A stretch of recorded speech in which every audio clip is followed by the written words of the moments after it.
yang hadir di sini untuk mengisi absen dulu, supaya nanti kami juga mudah kalau seandainya ingin mengundang Anda kembali untuk diskusi berikutnya.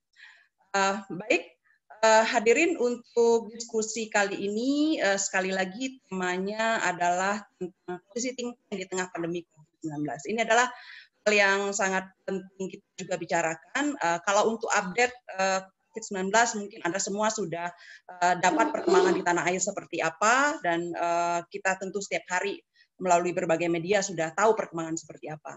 Yang terakhir yang kita dengar adalah tarik-menarik apakah ingin memberlakukan semacam karantina untuk beberapa wilayah merah atau tidak. Lalu juga perdebatan terakhir misalnya tentang pemberlakuan darurat sipil bersamaan dengan pembatasan sosial yang ketat dalam bahasa pemerintah.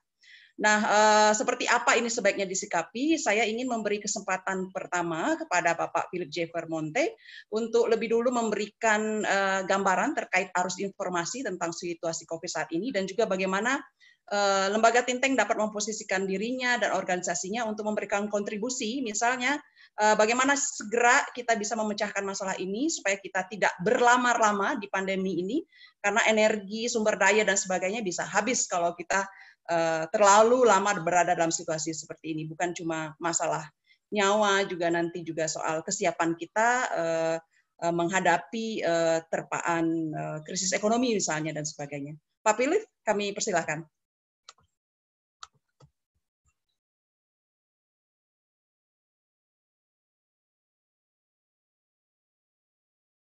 Hai, sorry, terima kasih Mbak Vivi.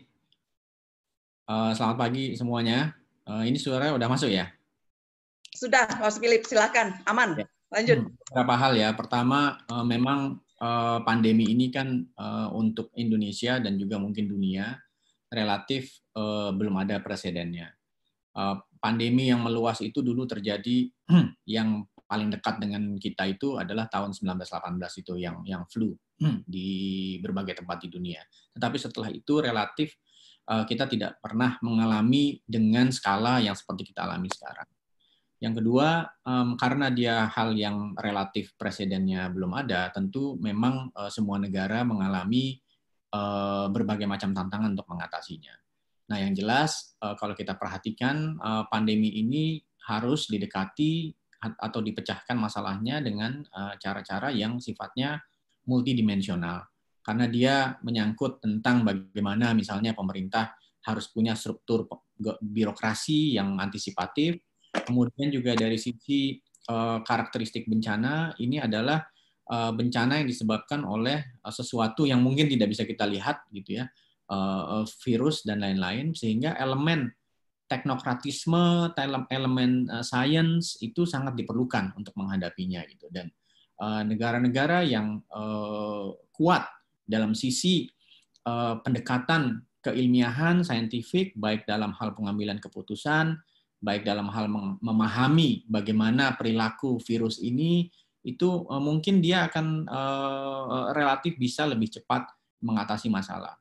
Kalau kita lihat misalnya ketika Cina dihajar oleh COVID-19 ini, itu antara pemerintah dan kita lihat dari berbagai report, sangat produktif sekali mereka menghasilkan kajian-kajian yang sifatnya ilmiah yang kemudian diadopsi untuk pengambilan keputusan. Mungkin lab-lab mereka sangat aktif, saintis mereka bekerja keras untuk memahami bagaimana virus ini tersebar, apakah ada mutasi, dan lain-lain gitu. Sehingga hubungan yang erat antara pemerintah yang punya wewenang untuk mengatasi bencana dengan semua elemen masyarakat, baik itu saintis, mungkin juga media, mungkin juga dengan pihak swasta, itu sangat diperlukan gitu. Karena sifatnya yang sangat multidimensional ini. Tidak mungkin pemerintah sendirian bisa menghadapi soal ini, menghasilkan kebijakan yang tepat tanpa melibatkan partisipasi dari semua elemen masyarakat dalam frame tentu saja visi yang harus ditetapkan oleh pemerintah. Dan kita sebagai think tank tentu saja dan juga saya kira think tank lain di Indonesia, lembaga-lembaga riset tetap harus punya kontribusi. Karena pada akhirnya kita ini adalah bagian yang tugasnya meneliti gitu ya, membaca, menulis dan lain-lain. Kita semua punya peran di bidang masing-masing. Tetapi think tank seperti CSIS ini mungkin kita bisa mengambil peran menjadi platform di mana kajian-kajian yang sifatnya multiple perspektif itu bisa disediakan tempatnya gitu, dan kemudian disalurkan kepada para pengambil kewenangan yang relevan gitu. Dan tentu saja kita sangat berharap mudah-mudahan dalam kondisi seperti ini para pengambil keputusan juga membuka diri terhadap masukan gitu, tanpa adanya willingness juga dari pihak mengambil keputusan untuk memasuki untuk menerima masukan itu agak susah juga, saya kira, usaha-usaha untuk mengendalikan perkembangan virus COVID-19 di Indonesia ini. Mungkin sebagai pengantar sedikit itu, Mbak Vivi. Baik, terima kasih Pak Philip. Ya, ini masih banyak, mungkin sudah banyak yang gemes pengen komentar, tapi mohon sabar dulu. Kita akan dengar pemaparan kedua dari Bapak M. Habib Abian Zakwan. Pak Zakwan ini sebelumnya juga sudah membuat tulisan tentang bagaimana gambaran mengenai pengambilan kebijakan penanganan COVID di negara lain, dan seperti yang kita ketahui sebetulnya walaupun ini secara global seperti disampaikan oleh Pak Philip tadi, pertama kali setelah 1918 kita menghadapi pandemi seluas ini, tapi kan di Indonesia boleh disebut kita belakangan nih. Apakah yang bisa kita pelajari dari negara lain? Pak Habib Abijan Zakwan, silakan pemaparan Anda. Ya, sebelumnya terima kasih banyak untuk kesempatannya. Ya, sejalan dengan apa yang disampaikan oleh Mbak Vivi, memang tentu, dan Mas Philip juga sebelumnya, memang kita perlu banyak belajar dalam kondisi yang seperti ini, karena memang kita tidak pernah mengalami situasi yang seperti ini, dan sekalipun pernah, tadi disampaikan tahun 1918 itu yang terakhir. Dan ada beberapa situasi yang sebenarnya bisa kita pelajari dari luar, terutama apabila misalnya memang terkait dengan karantina, atau misalnya best practices dari negara lain itu memang banyak jenisnya. Kalau misalnya khusus terkait dengan karantina, itu sebagaimana ada tulisan, kami jadi di CSIS itu selalu mengeluarkan tulisan-tulisan kajian hasil analisis setiap harinya, yang mungkin misalnya teman-teman bisa akses, silahkan, atau juga turut berpartisipasi. Jadi kalau misalnya dari tulisan yang saya lampirkan itu, kita bisa belajar misalnya dari model karantina, ada beberapa model karantina, yaitu misalnya negara, karantina di tingkat negara itu seperti di Italia, atau misalnya karantina yang di tingkat provinsi, atau misalnya greater area itu seperti di Filipina, di Metro Manila, atau yang di tingkat kota itu. Tapi memang kalau misalnya terkait dengan karantina ini, isunya lagi-lagi banyak pertimbangannya. Kalau misalnya semuanya paham, sudah melihat keputusan Presiden nomor 9 tahun 2020 dan keputusan Presiden nomor 7 tahun 2020, memang kita punya 4 rujukan undang-undang untuk membahas bagaimana Indonesia menangani dalam kasus COVID-19 ini. 4 undang-undang tersebut diantaranya adalah Undang-Undang nomor 4 tahun 1984 tentang wabah dan penyakit menular, kemudian Undang-Undang nomor 24 tahun 2007 tentang penanggulangan bencana, dan Undang-Undang nomor 36 tahun 2009 tentang kesehatan, serta Undang-Undang nomor 6 tahun 2018 tentang kekarantinaan kesehatan. Undang-undang ini yang kalau misalnya di Indonesia itu kita rujuk sebagai panduan untuk menerapkan kebijakan penanganan COVID-19. Hanya saja memang perlu digarisbawahi bahwa pendekatan yang diadopsi oleh keempat undang-undang ini memang sedikit berbeda antara pendekatan sentralisasi dan pendekatan desentralisasi, di mana pendekatannya itu bersifat berjenjang. 3 undang-undang pertama, yaitu undang-undang tentang wabah, undang-undang tentang penanggulangan bencana, serta undang-undang tentang kesehatan, itu memang mensyaratkan bagaimana peran pemerintah daerah yang perlu ditonjolkan dalam menangani kasus-kasus krisis kesehatan ataupun misalnya bencana. Namun demikian, undang-undang tentang karantina kesehatan itu memang menarik kembali, kayak misalnya wewenang beberapa pemerintah daerah itu. Jadi misalnya menurut Undang-Undang Karantina Kesehatan, hanya pemerintah pusat yang berhak untuk menetapkan serta mencabut kekarantinaan kesehatan, serta juga bagaimana kedaruratan kesehatan masyarakat itu diberlakukan, itu bergantung pada pemerintah pusat.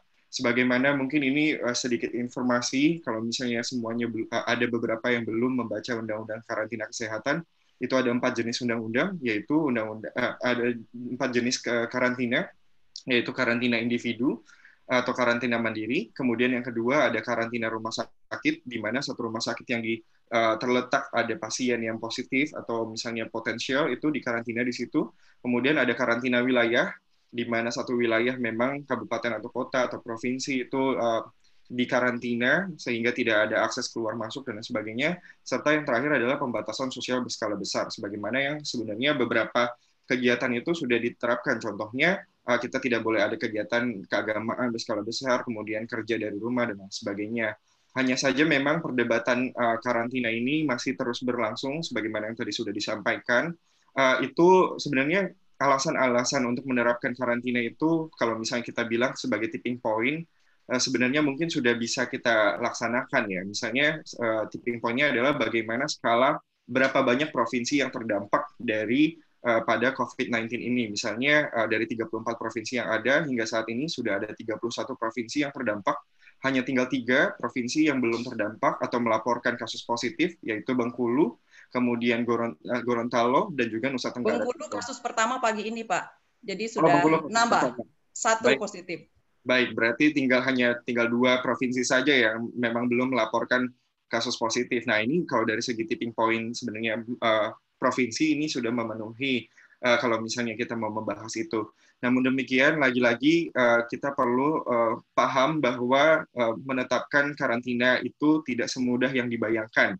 Tentu permasalahan logistik itu menjadi permasalahan utama bagaimana pemerintah dan pemerintah daerah itu dapat menjamin hak-hak masyarakatnya. Karena misalnya menurut 4 undang-undang tadi, itu banyak sekali yang perlu dipastikan. Misalnya bagaimana informasi, kemudian juga bagaimana kebutuhan sehari-hari perlu dijamin dari masyarakat yang terdampak, dan lain sebagainya. Nah, ini yang sebenarnya kalau dari tulisan saya analisis bahwa kalau misalnya memang kita mau menerapkan karantina, hal yang paling utama dipastikan adalah bagaimana sinkronisasi antara kebijakan di tingkat pusat dan di daerah. Jadi bagaimana daerah ini juga perlu diberdayakan dan perlu paham tentang langkah-langkah yang diterapkan oleh pusat. Seperti itu. Nah, jadi kalau misalnya menurut tulisan nanti silakan kalau misalnya teman-teman akses CSIS ini ada saya membuatkan bagaimana tahapan apa saja yang perlu diambil ketika hendak merumuskan karantina, yaitu kita perlu terlebih dahulu melakukan asesmen atau kajian. Sebenarnya seberapa besar daripada tingkat masif karantina ini akan dijalankan, apakah itu hanya tingkat kabupaten atau kota, provinsi, ataupun bahkan tingkat nasional, dan bagaimana sumber daya yang dibutuhkan dari situ. Kemudian apakah memang semua orang itu tidak boleh keluar masuk, atau ada orang-orang tertentu yang masih dibolehkan, dan sebagainya. Tentu chain of command dan distribution of job itu harus jelas ketika melakukan pre-assessment. Tidak hanya itu, pemberitahuan itu juga perlu dilaksanakan atau misalnya disampaikan kepada publik tentang apa saja misalnya ditutup atau dibuka. Misalnya banyak perdebatan sekarang, ada beberapa kelompok masyarakat yang memang takut misalnya dengan lockdown ini, bagaimana misalnya dia mencari makan dan lain sebagainya, atau ada beberapa orang yang misalnya menganggap bahwa lockdown nanti kita nggak bisa kemana-mana dan lain sebagainya. Itu jadi pemerintah pusat dan pemerintah daerah harus secara jelas menyampaikan misalnya sumber-sumber energi, misalnya listrik, air, kemudian telekomunikasi dan lain sebagainya itu perlu disampaikan bahwa tidak akan ada gangguan, perbankan, kemudian internet dan lain sebagainya, toko masih terus akan buka dan sebagainya. Untuk kita warga Jakarta seringkali ini sudah mungkin disampaikan ya seringkali di media dan sebagainya. Namun memang dikhawatirkan itu distribusi informasi ke tingkat daerah yang kadang-kadang belum tersampaikan dengan baik. Misalnya kebijakan work from home itu kadang misalnya dianggap oh ya liburan, tapi orang-orang kemudian jalan-jalan kemana-mana. Nah ini justru semakin susah untuk mengontrol angka penyebaran daripada COVID-19 ini. Kemudian ketika misalnya melakukan aktivasi daripada karantina, hal yang paling penting juga adalah bagaimana logistik, baik siapa yang mendistribusikan, di mana, kemudian prosedurnya apa yang harus diikuti. Hal-hal lain yang misalnya penting juga adalah crime prevention atau misalnya kejahatan. Karena misalnya boleh jadi kalau misalnya tidak didistribusikan dengan baik, potensi-potensi kejahatan atau tindak kriminal itu justru yang muncul, kayak misalnya kechaosan, kayak misalnya kalau kita membicarakan mengenai karantina ya, kita bisa lihat apa yang misalnya terjadi sekarang di India seperti itu. Memang dengan tidak adanya distribusi logistik yang misalnya dan informasinya yang secara mapan disampaikan itu boleh jadi justru bukannya menimbulkan apa ya dampak positif, malah menambah hal-hal negatif daripada karantina itu sendiri. Kemudian juga bagaimana mental health, kayak kesehatan mental, isu ini menjadi penting karena misalnya beberapa orang di karantina mereka mengalami apa ya frustasi karena ada perubahan secara drastis dari kegiatannya dan sebagainya. Nah, ini pemerintah perlu juga memperhatikan bagaimana misalnya ada layanan konsultasi yang dibuka untuk menjamin bahwa walaupun misalnya memang nanti ketika di karantina itu kesehatan mentalnya tetap terjaga. Kita tidak ingin melihat masyarakat itu bukannya sakit karena corona tapi malah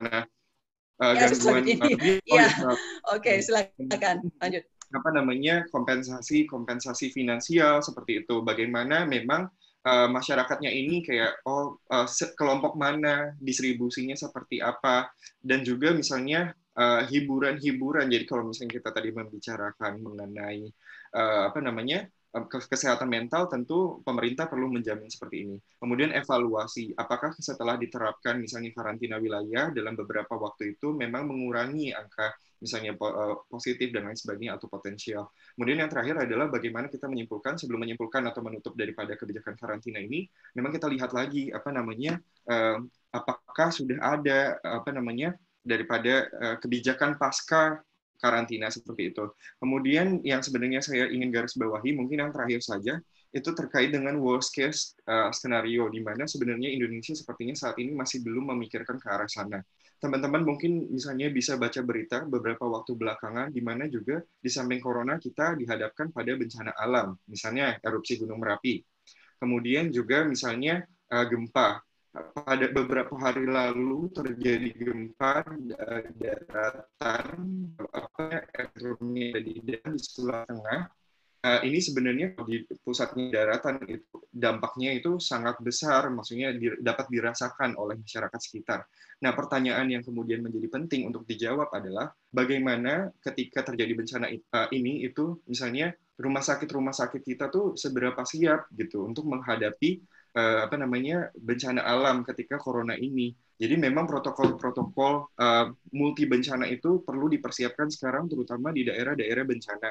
Sebagai contoh ini saya ingin melampirkan sebenarnya apa yang sudah dirilis oleh Kementerian ESDM PVMBG itu tentang prediksi gerakan tanah saja ya. Misalnya ini sebentar saya share yang ini. Maaf, ini bentar. Sorry. Saya rasa ini penting sekali nih. Di kampung saya ini sudah mulai banjir nih, Mas Habib. Banjir dan kasus pertama hari ini. Jadi ya, lanjut Mas Habib. Iya Mbak. Jadi ini misalnya contoh dari potensi gerakan tanah yang disampaikan oleh Kementerian ESDM PVMBG seperti itu.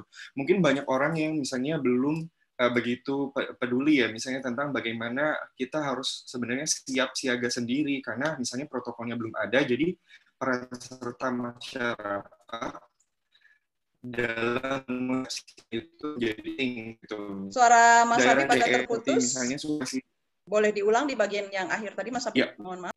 Ya. Misalnya peran serta masyarakat itu menjadi penting ketika misalnya protokol yang ada sekarang itu belum dibuat, protokol multi bencana itu belum dibuat. Nah, misalnya kita bisa lihat di wilayah Sulawesi Tengah, di samping misalnya ada kasus positif dan ada beberapa kasus potensial yang harus dipikirkan bagaimana misalnya ketika terjadi gempa, ini kita harus lari kemana? Karena nature-nya orang ketika misalnya ada kepanikan, itu pasti udah nggak mikirin lagi tuh, misalnya oh ya ini harus begini. Nah, lupa pasti pakai masker dan lain sebagainya. Padahal ketika mereka lupa pakai masker, lari keluar, mungkin dia nggak tahu kalau misalnya ternyata ada yang ODP atau bahkan ada yang positif. Nah, ini justru kalau tidak dicegah dari awal menambah apa ya penyebaran daripada COVID-19 ini. Di samping itu juga beberapa worst case skenario lainnya yang mungkin perlu dipertimbangkan adalah bagaimana ketika pejabat publik itu itu semakin banyak yang terkena daripada COVID-19. Sejauh ini kan memang kayak misalnya kalau dari tingkat kementerian itu baru satu ya, Menteri Perhubungan dan sebagainya.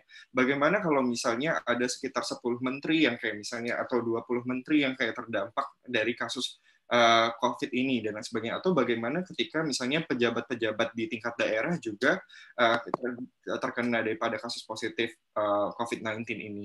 Seperti itu kira-kira skenario terburuk yang memang perlu kita pikirkan bersama. Kira-kira demikian disampaikan. Terima kasih. Ya, banyak yang harus kita diskusikan ternyata ya. Kalau saya lihat di sini, jangan-jangan sebetulnya saya merasa kok kita belum siap ini. Nah, tapi sebelum kita diskusi lebih jauh, sekarang giliran Pak Edward Ghani Suryahudaya untuk memberikan pemaparan. Ini soal pentingnya transparansi informasi ya Pak ya, karena salah satu yang banyak dipuji sebelumnya adalah soal Singapura yang menangani corona cukup baik. Salah satu kunci mereka beberapa menyebut karena transparansi informasi dan juga kolaborasi yang kebijakan yang diambil cukup cepat untuk menangani corona. Kita akan dengar pendapat Pak Edward Ghani Suryahudaya. Silakan Pak Edward. Ya, makasih Mbak Vivi. Ghani aja kepanjangan namanya. Baik, oke. Susah nyebut bagian depannya. Silakan. Nama depan terlalu susah, jadi saya pakai nama tengah aja. Oke, makasih kesempatannya. Seperti yang dikasih di briefnya juga, saya diminta presentasikan paper saya. Tapi sebelumnya sebenarnya tadi sudah banyak yang disampaikan juga oleh Mas Philip sama Habib, jadi mungkin saya hanya mengisi beberapa hal yang kira-kira belum tersebut saja, karena tadi penjelasannya sudah cukup komprehensif. Sama seperti Habib, saya akan coba sedikit kasih review saja terkait tulisan yang sudah saya buat, yang tadi juga sudah Mbak Vivi sebutkan, yaitu soal transparansi, lalu juga soal kolaborasi, dan juga soal resiliensi kota. Nah, kalau tadi juga Mas Philip di awal sudah mengutarakan ya bahwa situasi pandemi seperti sekarang dan juga mungkin situasi krisis yang lain sebenarnya itu tidak bisa kita sikapi hanya dari satu kacamata saja. Dalam konteks tertentu misalnya krisis ekonomi pada satu tertentu tidak bisa kita lihat hanya menjadi sebuah krisis ekonomi per se. Dia akan mencakup beberapa dimensi-dimensi yang lain seperti sosial dan juga sisi juga kesehatan. Begitu juga dengan situasi pandemi seperti sekarang, bahwa fungsi think tank, fungsi LSM, fungsi organisasi, dan juga fungsi media misalkan adalah mengisi kekosongan-kekosongan yang ada dari unit-unit analisa yang bisa sama-sama secara kolaboratif dilakukan.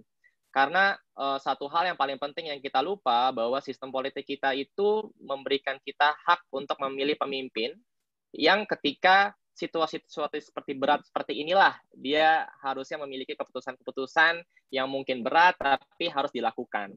Nah, untuk itulah mendukung keputusan-keputusan yang kadang berat itu dibutuhkan kolaborasi agar keputusannya tidak terlalu memberikan efek samping yang besar. Nah, tadi juga sudah disinggung oleh Mbak Vivi bahwa yang terpenting itu adalah transparansi. Ini saya mau kasih review saja. Ini dibuat oleh peneliti CSIS juga sebenarnya Mas Haryo. Ini adalah kira-kira pergerakan dari coronavirus yang sekarang ini, dan Indonesia sepertinya hari ini juga belum diupdate datanya, tapi ini setidaknya sampai kemarin malam nih saya ambil. Ya kita kalau dilihat gerakannya mungkin kita ada yang bisa bilang optimis, bisa cenderung juga pesimis dan segala macamnya. Tapi yang mau saya tekankan di sini adalah penting sekali kita membaca data setiap harinya. Dan itulah fungsi dari pemerintah sebagai pemegang data untuk memberikan itu akses kepada mereka-mereka, para ahli, ekspertis, untuk bisa berkolaborasi bersama menganalisa. Ini saya mau sharing saja, pada awal-awalnya penanganan COVID ini sulit sekali berbagai macam pihak untuk mengakses data.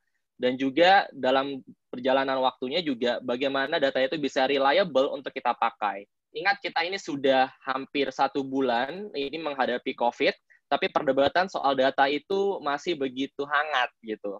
Bahkan para expert sendiri pun, baik internasional maupun dalam negeri, tetap mempertanyakan masalah data. Nah, hal-hal seperti ini kan sebenarnya permasalahannya tidak rumit, melainkan sangat mendasar, yaitu soal budaya transparansi data kita.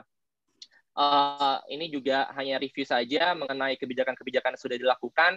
Ini baik sebenarnya karena sudah ada mulai inisiatif, Pak Presiden sudah seringkali melakukan jumpa pers, lalu untuk memberikan arahan-arahan. Tapi tadi juga sudah disinggung oleh Habib mengenai pentingnya kita memiliki skenario-skenario yang mendetail, yang kira-kira memang bisa dipakai oleh masyarakat maupun kepala daerah dalam konteks yang sangat teknis di lapangan.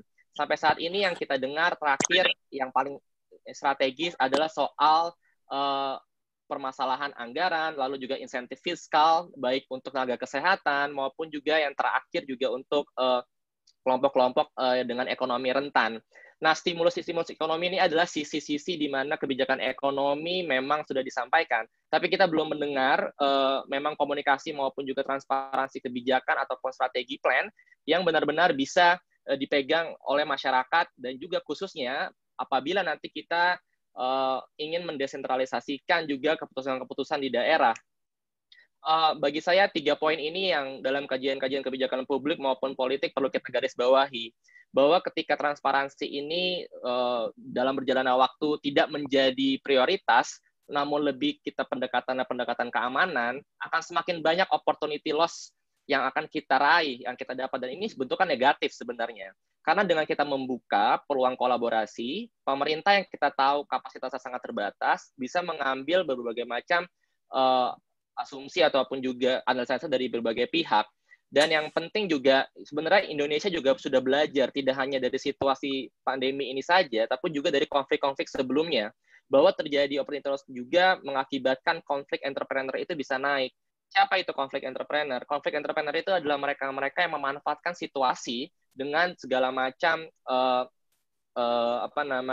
hal positif yang mereka bisa dapat untuk keuntungan mereka sendiri gitu. Dan konflik entrepreneur ini sangat berbahaya karena kita jadi tidak tahu, tadi sudah Habib singgung, situasi yang panik, tidak ada informasi yang reliable yang bisa dipakai, pada akhirnya kita akan disembur-semburkan dengan informasi-informasi yang tidak tahu kita dari mana hasilnya.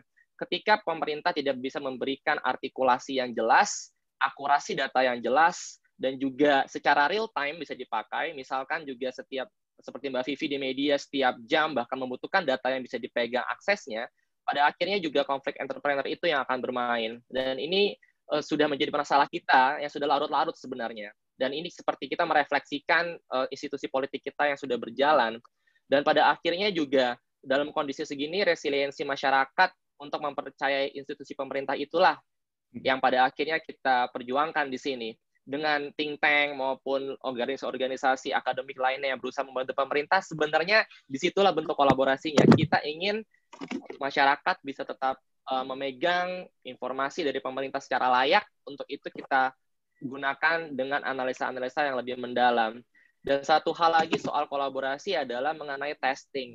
Ini kemarin saya coba ambil datanya dan kita bisa lihat kalau dari gambar ini memang ada korelasi sebenarnya memang dari testing, terlepas apakah kita setuju atau tidak setuju masalah prioritas dari testing itu, sebagai akademisi saya bisa bilang bahwa memang itu tetap kita perlukan secara masif. Saat ini Indonesia bahkan belum mencapai 8.000, belum mencapai 10.000 dari testing. Tapi kita memiliki mortality rate yang paling tinggi, salah satu yang paling tinggi di dunia. Dan kita bisa bandingkan dengan Korea Selatan. 1/150 orang sudah dites dari corona ini. Nah, kita belum dengar strategi ini seperti apa. Yang kita dengar lagi-lagi hanyalah informasi-informasi yang tidak artikulatif.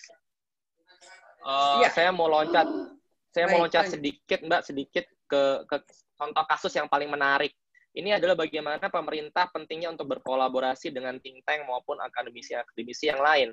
Pemerintah punya data, tapi seringkali data itu tidak dipergunakan untuk kebijakan publik. Ini contoh yang bagi saya sangat praktikal sekali kemarin. Tulisan saya buat tanggal 19, ini situasi terjadi tanggal 16. Kita semua tahu waktu itu di Jabodetabek kasusnya. BPS punya data, Mbak. BPS punya data soal survei komuter. Mereka punya kira-kira karakteristik masyarakat di Jabodetabek, lalu juga punya yang lebih mengerikan lagi, juga punya sebenarnya karakteristik kesehatan di dalam orang-orang komuter itu yang menggunakan transportasi publik. Nah, data-data ini kan sebenarnya apabila kita bisa pergunakan dengan to the point gitu istilahnya, dan juga bisa berkolaborasi dengan pihak-pihak lain, akan lebih terasa dampak-dampak dari kebijakannya. Lalu juga ini yang terakhir yang mau saya garis bawahi adalah pentingnya berkolaborasi. Pemerintah dalam situasi seperti ini pasti banyak prioritasnya.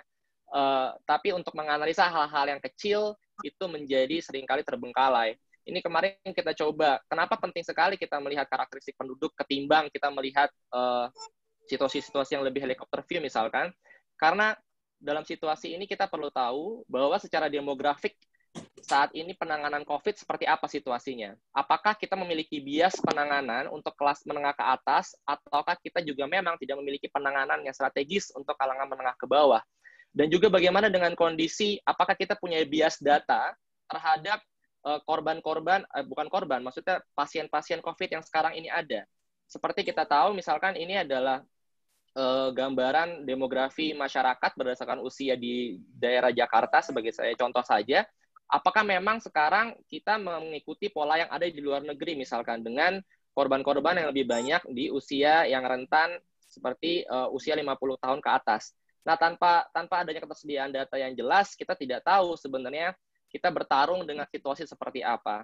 Dan bagi saya, salah satu cara untuk benar-benar bisa menanggulangi ini semua adalah dengan keterbukaan dan kolaborasi dari pemerintah. Mungkin saya akhiri di situ dulu, Mbak. Kita bisa diskusi. Baik, terima kasih. Menarik sekali. Walaupun saya tadi kelihatan kan narik nafas. Waduh, PR kita banyak. Bener ini ya. Sementara, ya, tapi kita kan hari ini pengen ngumpulin nih kira-kira apa yang bisa kita lakukan. Baik, mungkin saya ada yang dari media, teman-teman peneliti, dan teman-teman lain mungkin yang di komunitas, apapun lah langkah yang bisa kita sumbangkan. Oke, saya sebenarnya banyak juga pengen nanya, tapi rupanya beberapa pertanyaan saya mirip-mirip juga nih dengan teman-teman yang sudah kasih pertanyaan di chat room.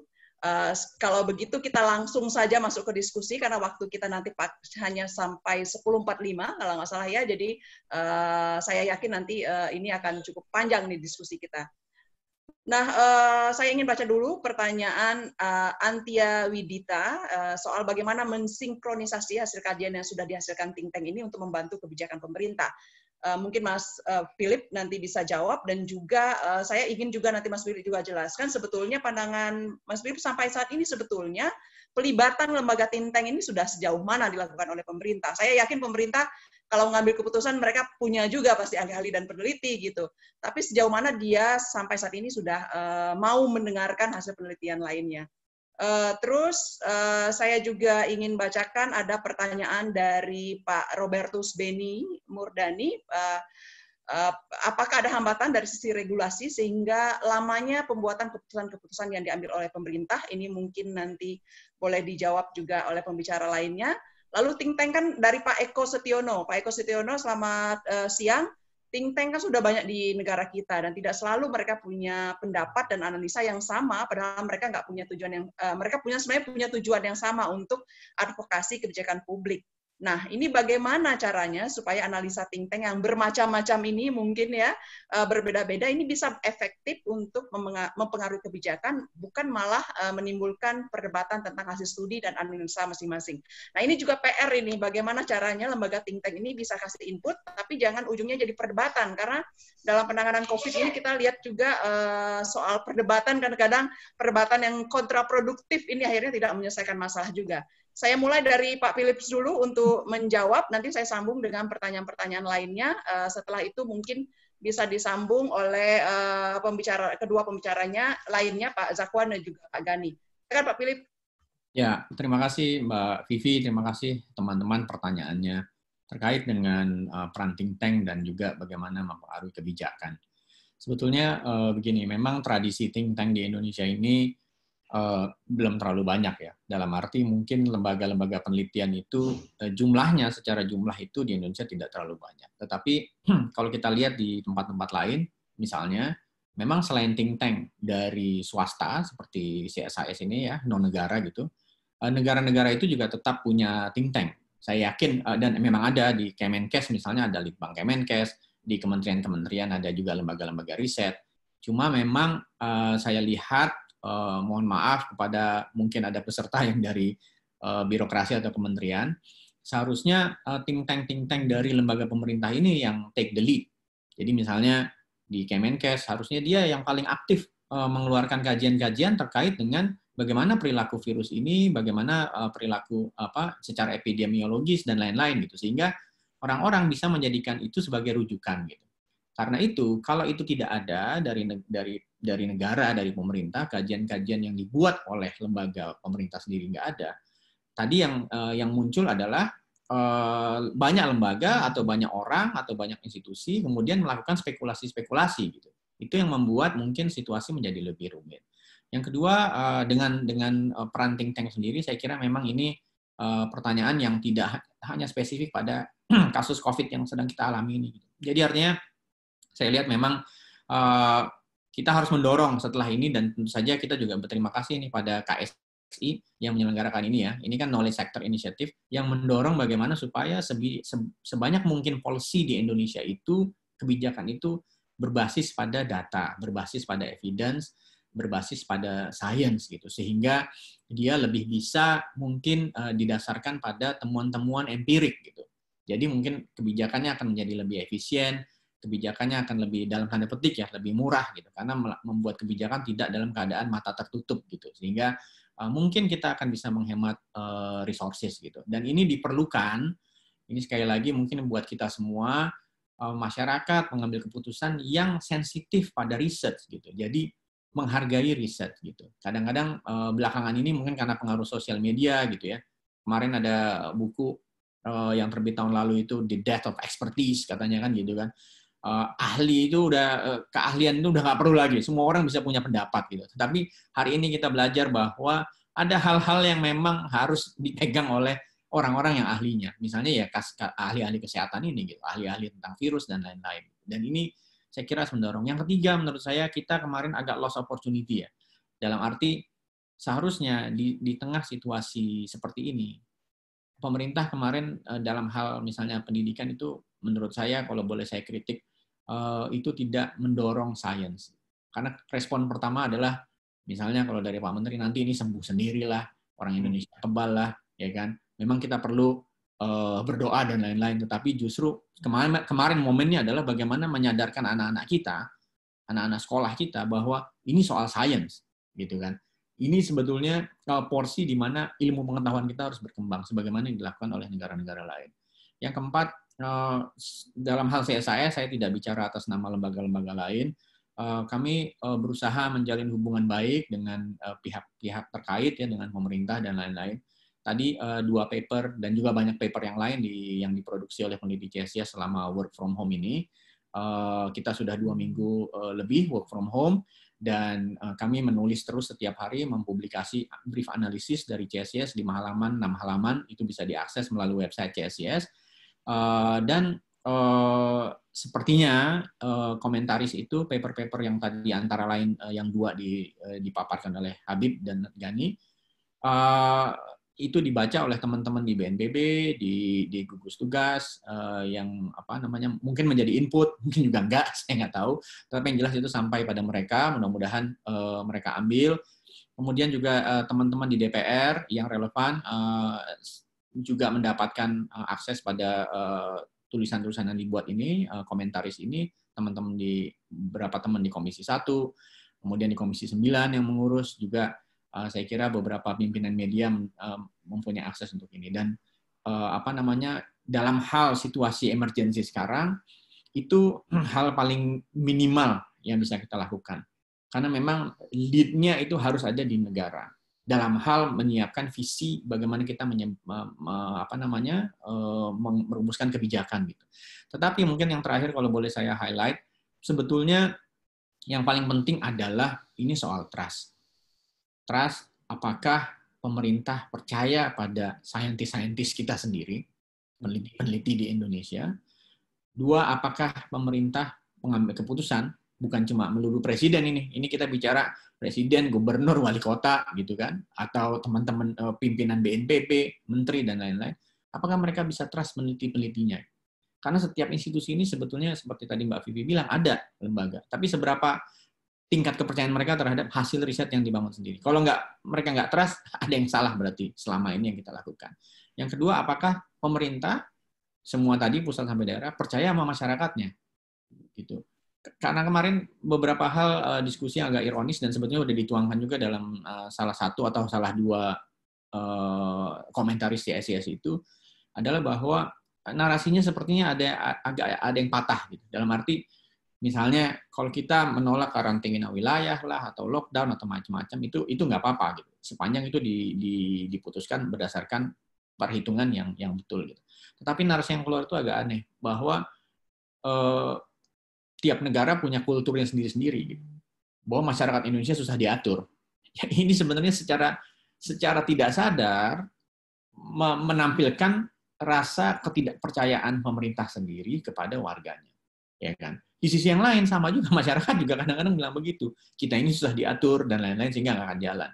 Ini menurut saya ada soal yang sangat elementer di Indonesia ini. Jangan-jangan kita ini trust kita kepada negara kurang, tetapi trust negara pada warga negara juga kurang. Nah ini saya kira dalam hal respons, emergency response yang harus kita lakukan ini nggak baik. Jadi kita harus mulai memberikan Bang Philip, sorry, boleh juga komentar barangkali soal pemberlakuan darurat sipil ini nih yang paling heboh didiskusikan juga sejak semalam ini, Mas. Ya, nah ini menurut saya begini, tadi udah dipaparkan oleh kolega saya Habib ya, bahwa memang sekarang bahkan pembentukan gugus tugas, kemudian pernyataan konferensi pers Presiden kemarin, ini kan kita agak abu-abu, sebetulnya yang kita jadikan referensi yang mana. Kalau misalnya dalam hal pembatasan sosial secara besar-besaran itu adalah Undang-Undang 6 2018 yang tadi disampaikan Habib tentang karantina wilayah. Tetapi kalau kita bicara tentang darurat sipil dan lain-lain itu merujuk pada undang-undang yang lain lagi gitu. Sehingga menurut saya yang harus lebih ditegaskan oleh pemerintah itu adalah pemerintah merefer pada undang-undang yang mana. Sehingga dia konsekuensi dari berbagai kebijakan yang diambil berdasarkan undang-undang itu lain-lain gitu. Kalau Undang-Undang 6 2018 itu dia akan menekankan lebih banyak pada peran pemerintah daerah, kan gitu. Kalau kemudian larinya ke darurat sipil, misalnya undang-undang itu kan merefer pada Perpu yang lama tahun 59, ya ada yang merefer pada undang-undang itu. Itu konsekuensinya juga lain-lain di situ. Gitu. Hal-hal apa yang harus dilakukan gitu. Itu yang menurut saya dari sisi warga negara seharusnya ditegaskan oleh pemerintah. Ini referensinya yang mana, karena itu berarti kita semua bisa terang konsekuensi kebijakannya apa, baik pusat maupun daerah. Gitu. Itu yang saya kira hari ini belum terlalu terang disampaikan. Baik, terima kasih Mas Philip. Selanjut ke Mas Habib. Mas Habib, mungkin juga sekalian boleh membahas pertanyaan dari Pak Bram, ini dari Balitbank, soal pola komunikasi juga yang tepat dalam penanganan bencana ini. Terlalu banyak informasi ini, terlalu banyak sumber. Jadi membingungkan. Apakah soal komando ini juga jadi isu nih? Karena kan kadang-kadang ada statement yang keluar dari Kepala BNPB, tapi juga ada tanggapan misalnya dari KSP gitu soal pola komunikasi dan juga mengatur penanganannya ini nih.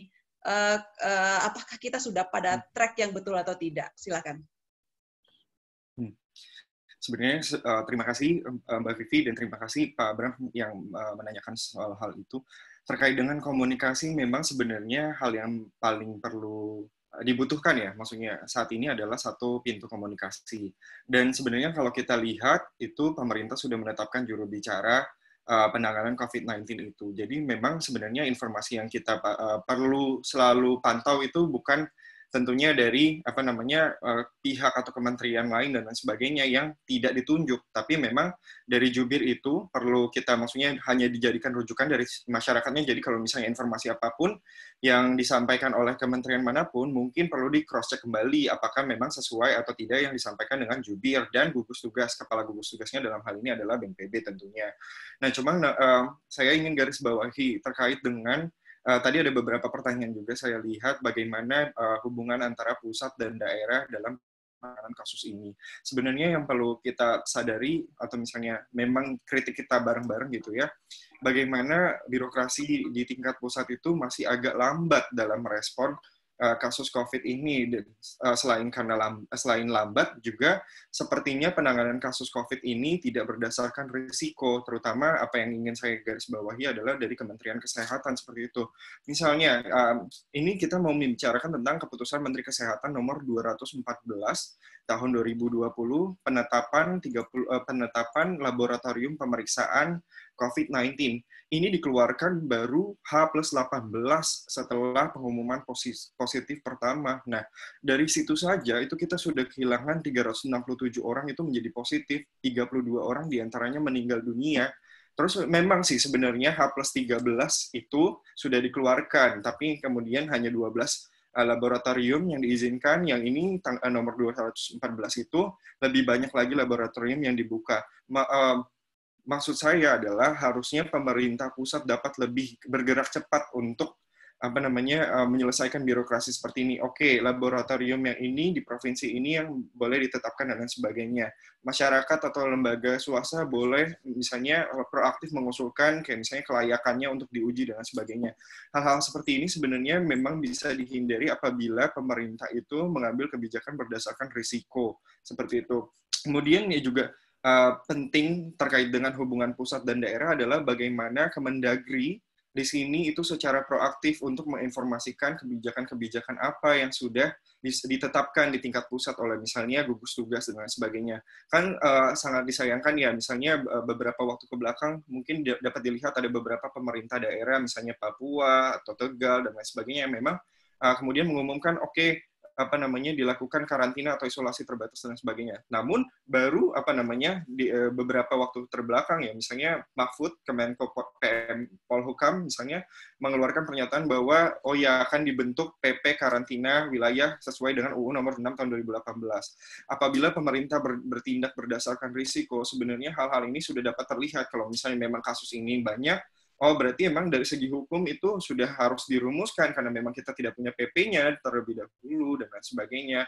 Kemudian gugus tugas saat ini sebenarnya di tingkat pusat sudah aktif menyampaikan informasi. Memang masyarakat ini perlu juga misalnya bersikap proaktif untuk misalnya menyaksikan dan lain sebagainya. Tugas pemerintah daerah adalah menerjemahkan bagaimana kebijakan yang ada di pusat itu dipahami oleh masyarakat lokal yang misalnya tidak punya akses terhadap informasi tersebut, misalnya baik dengan penerjemahan ke dalam bahasa-bahasa daerah dan lain sebagainya.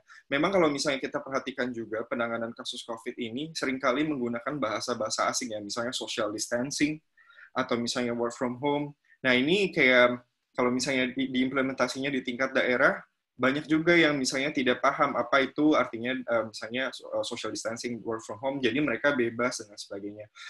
Bahasanya terlalu berat ya? Iya, bahasanya yang terlalu berat ini juga perlu diterjemahkan, terutama ke dalam bahasa-bahasa daerah. Ada beberapa pemerintah daerah yang memang sudah melakukan hal ini, misalnya Sumedang dan sebagainya, bikin video yang berbahasa Sunda atau dan lain sebagainya. Ini tapi penting. Nah, mungkin yang berdasarkan risiko juga, boleh kalau misalnya izin saya mau menunjukkan sesuatu ini terkait dengan risiko-risiko. Jadi beberapa waktu yang lalu pada tanggal 26 sebenarnya saya membuat kuadran ini dari bagaimana misalnya RS rujukan itu sudah diumumkan oleh misalnya pemerintah provinsi atau misalnya berapa jumlah pasien potensial seperti itu. Yang ini data daripada kuadran-kuadran ini itu diambil pada tanggal 26 Maret ini. Tentu banyak perkembangannya, tapi yang ingin saya garis bawahi adalah sebenarnya ada beberapa, misalnya keputusan Menteri Kesehatan itu menetapkan 132 rumah sakit rujukan. Hal ini tentu tidak mungkin menampung pasien-pasien potensial, yaitu ODP dan PDP yang ada saat ini. Jadi memang ada beberapa provinsi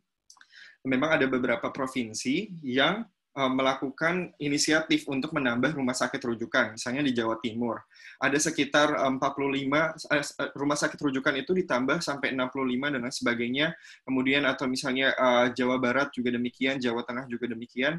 Nah, hal ini sebenarnya menjadi penting juga inisiatif daerah dalam menangani kasus COVID ini. Jadi tidak hanya menunggu apa misalnya arahan dari pusat, tapi hal-hal yang risiko-risiko apa yang mungkin misalnya terjadi itu sudah diformulasikan sejak awal. Seperti itu kira-kira demikian.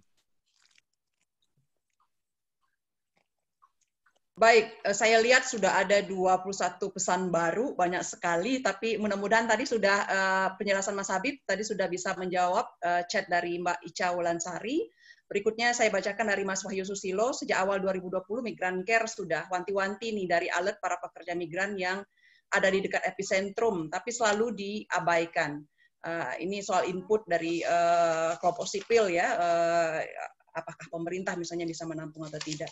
Perlukah pemerintah mengambil langkah tegas terhadap masyarakat yang masih abai terhadap himbauan pemerintah mengenai langkah penanganan COVID? Bagaimana pandangan masukan lembaga think tank menyikapi hal tersebut kepada pemerintah? Lalu bagaimana efek COVID-19 dari Pak Stephen Chandra terhadap sales penjualan retail Indonesia seperti pasar tradisional dan supermarket, minimarket. Ini pertanyaan dari Pak Stephen Chandra ke saya, ini privately, tidak ke semua orang. Pak Stephen mungkin ke all saja supaya bisa didiskusikan. Saya rasa sudah mulai banyak nih kajian-kajian soal impact ekonomi, sebentar lagi akan bermunculan juga. Karena selain pukulan terhadap tentu saja kesehatan, ini pukulan ekonomi juga perlu juga diperhitungkan. Lalu Cynthia Susilo, kantong-kantong pemukiman miskin informal ini masih jauh terlihat dan akan menjadi titik krusial karena sangat tidak terjangkau oleh bahasa menengah ke atas. Ini sudah disinggung oleh juga Mas Habib tadi, yang dipakai dalam penyebaran informasi. Penting juga membahasakan ini bisa menjangkau ke semua orang, ya, bukan bahasa-bahasa sulit, yang tapi bahasa yang bisa dimengerti. Saya rasa tadi sudah dijawab oleh Mas Habib. Inisiasi yang diambil masyarakat berbasis perkampungan perlu disupport karena mereka lah yang memahami realitas lapangan di level bawah.